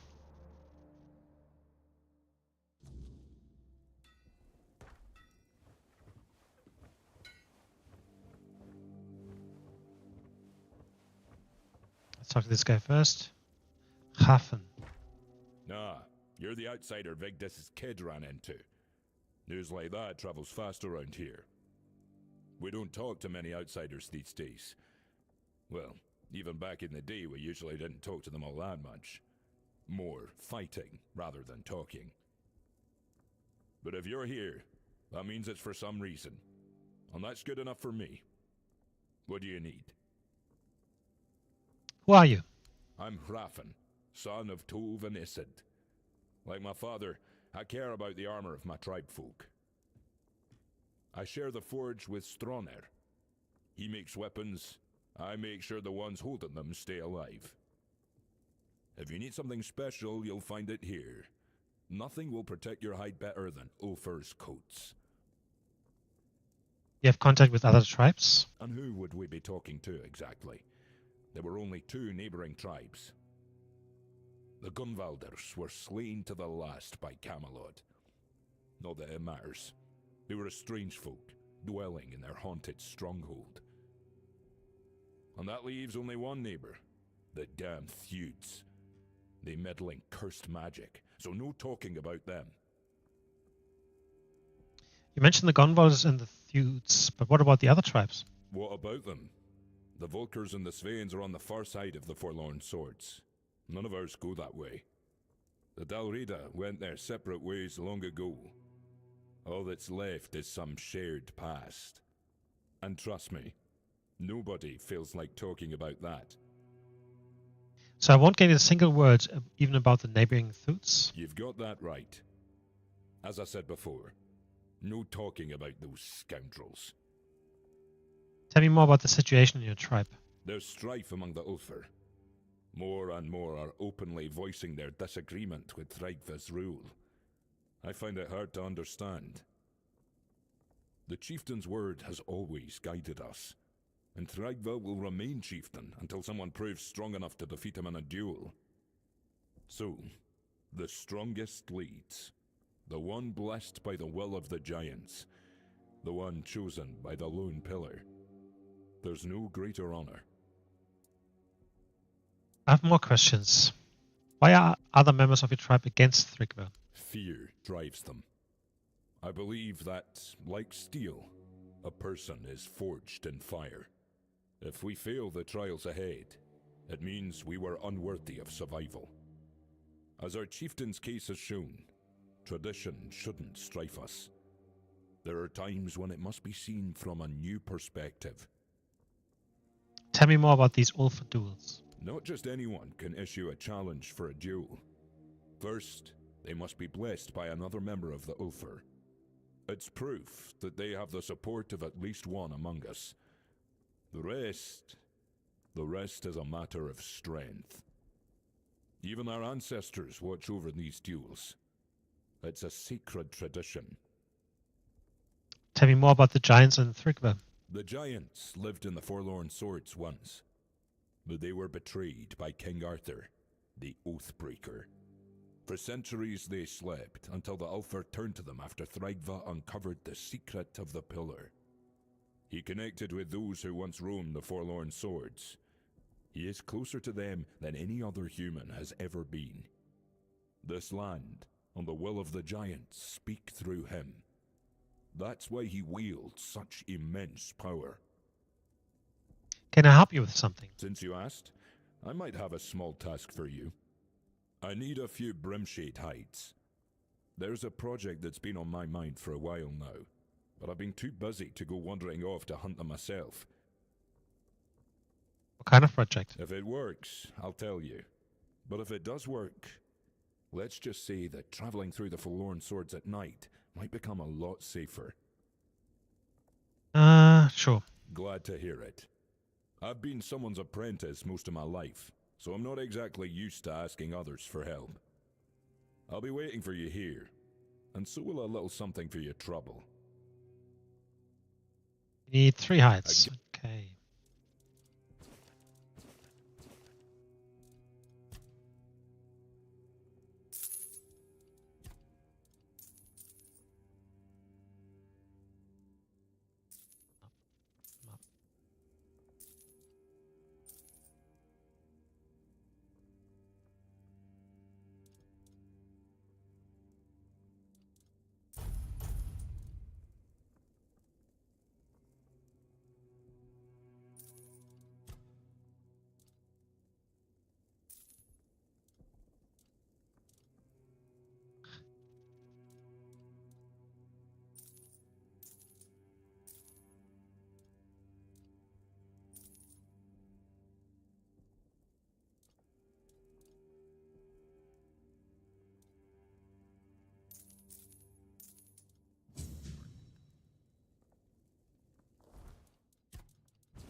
Where did the guy go?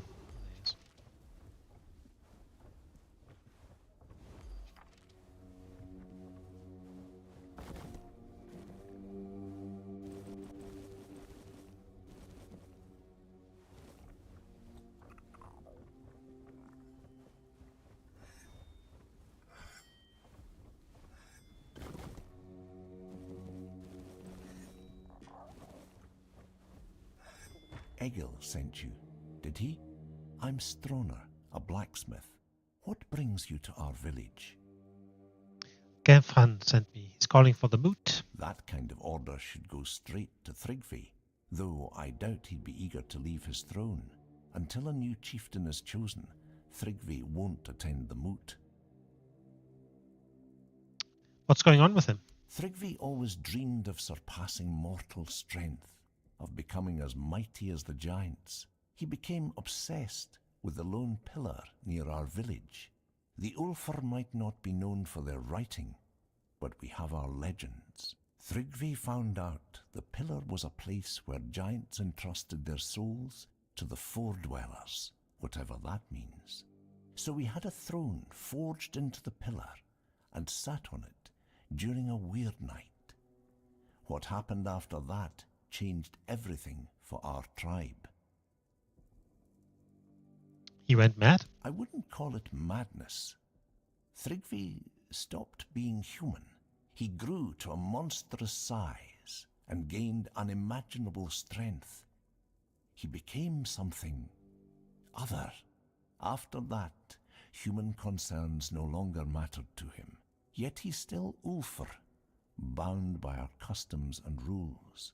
It might not mean much to an outsider, But trust me, it's a very dangerous situation. Can't you choose a new chieftain? We tried. The moment we declared a new chieftain, Thrigvi appeared out of nowhere and killed the contender with a single blow. Then, like nothing had happened, he returned to his slumber. After that, the Ulfr began worshipping him like a god. Hard to believe, considering our disdain for magic and religion, isn't it? Yet, here we are. Don't be surprised if you hear them singing his praises or fawning over him like fools. They're terrified of his power, although none of them will admit it. Tell me about your tribe. The Ulfr are a proud people, always the first to charge into battle. For us, an honourable fight is the greatest glory and duty. We are also renowned for our blacksmiths, the finest and the forlorn swords. Our weapons and armour are unmatched all across Avalon. But now we've lost our way. When Gunvaldr called for aid, and Thrigvi forbade us from going, most of us stayed behind. It's the greatest shame of our tribe, and I know many feel the same. Are you just a blacksmith, or do you belong to the Stonewarden Brotherhood? Ah, so you've met some of my brothers already. You wouldn't ask that if you hadn't. Since you know about the Stonewardens, I'll tell you the truth. Yes, I'm a member, and the Ulfr village is our unofficial capital. Darvan himself resides here, Gerfhan's own brother, and our leader. Why did Thrigvi forbid you from helping another tribe? I don't know for sure. Thrigvi doesn't speak much these days, not in his current state. But I have a theory it probably had something to do with the awakening giant of the Gunvaldr tribe. Many tribes envied them for it, and Thrigvi has a special connection to the giants. Maybe that played a role in his decision. If it weren't for Thrigvi, would the Ulfr have joined the Moot? Yes, definitely. The Ulfr might be stubborn, but we've always valued unity among the Dalrita. Without Thrigvi's influence, there'd be no question, but his shadow looms large. It's hard to see a way forward while he's on that throne. How can I help? The only way to remove an Ulfr chieftain is through an honourable duel, but there's no honour in fighting something like him. Perhaps my mentor Darvan knows how to defeat him. He won't tell me. He says he's afraid I'd try to face Thrigvi myself, and honestly, he's probably right. If I knew how to bring him down, I'd do it in a heartbeat. But Darvan thinks if our plans were discovered, I wouldn't live to see another day. He's probably right about that too. My brothers have grown unpredictable. I go to Javan and find out what I need. Smart choice. He lives in the second largest house in the village. You'll find it easily enough. I'll be here if you need anything else.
Why does this guy actually have his own house? Others don't. Oh, he's a blacksmith. I guess it's kind of like nobility here.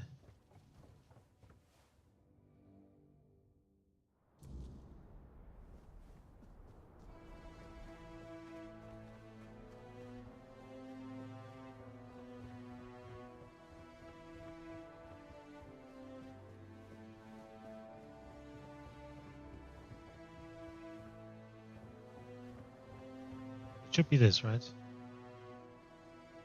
Sure.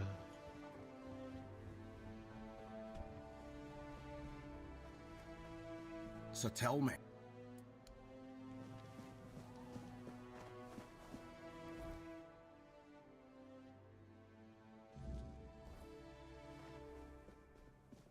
He's in there, okay.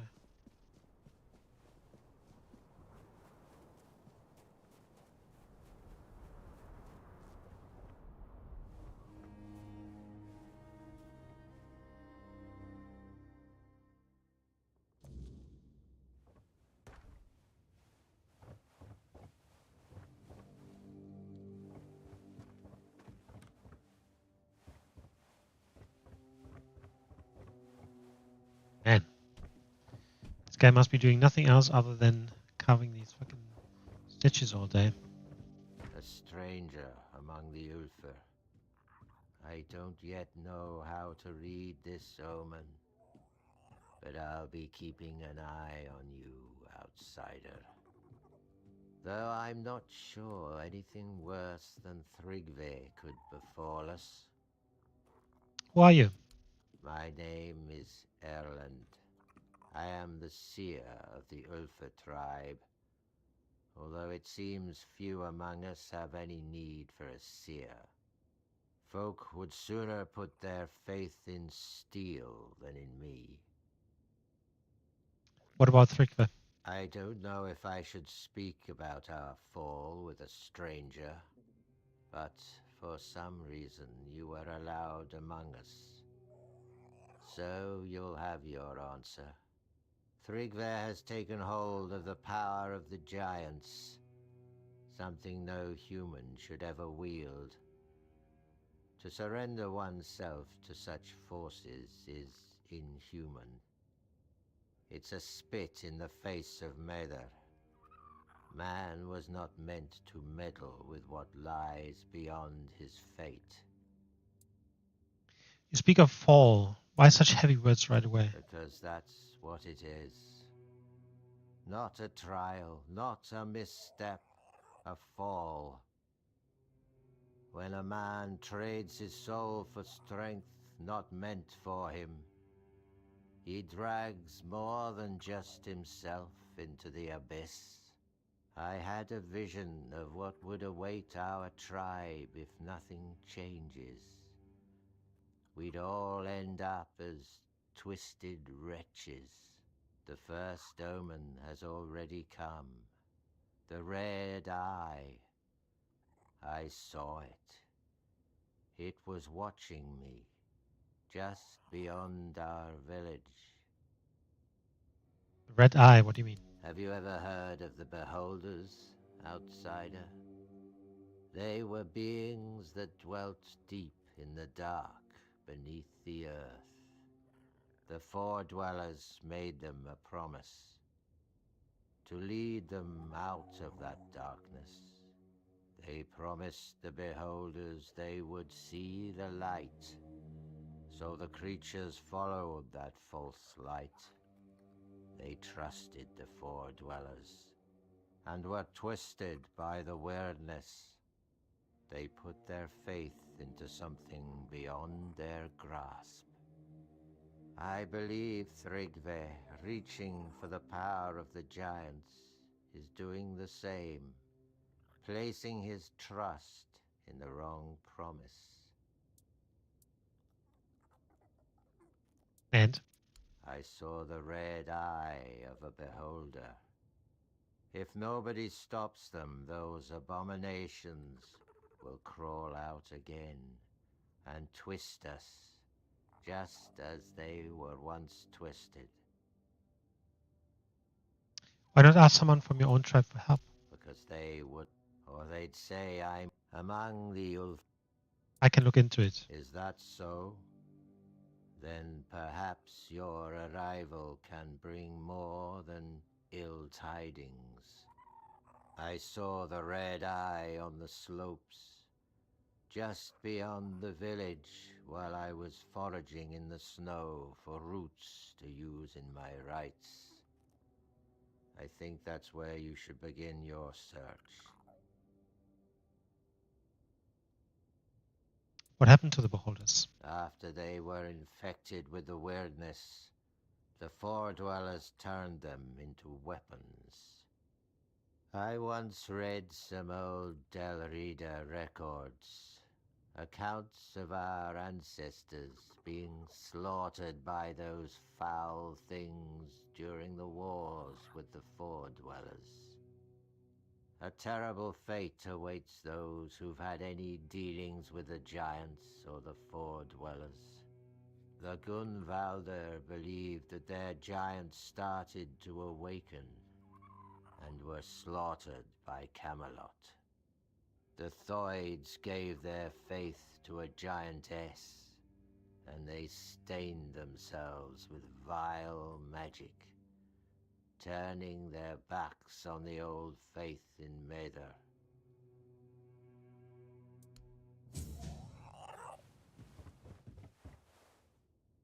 He talks very slow. Right, I'm just gonna have a quick look. What's going on?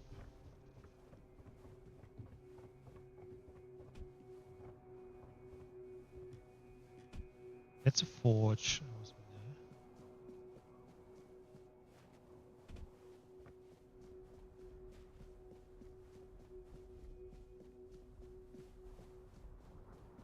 Right. Okay. Now, I'm gonna have to finish for today, but we'll continue that maybe tomorrow.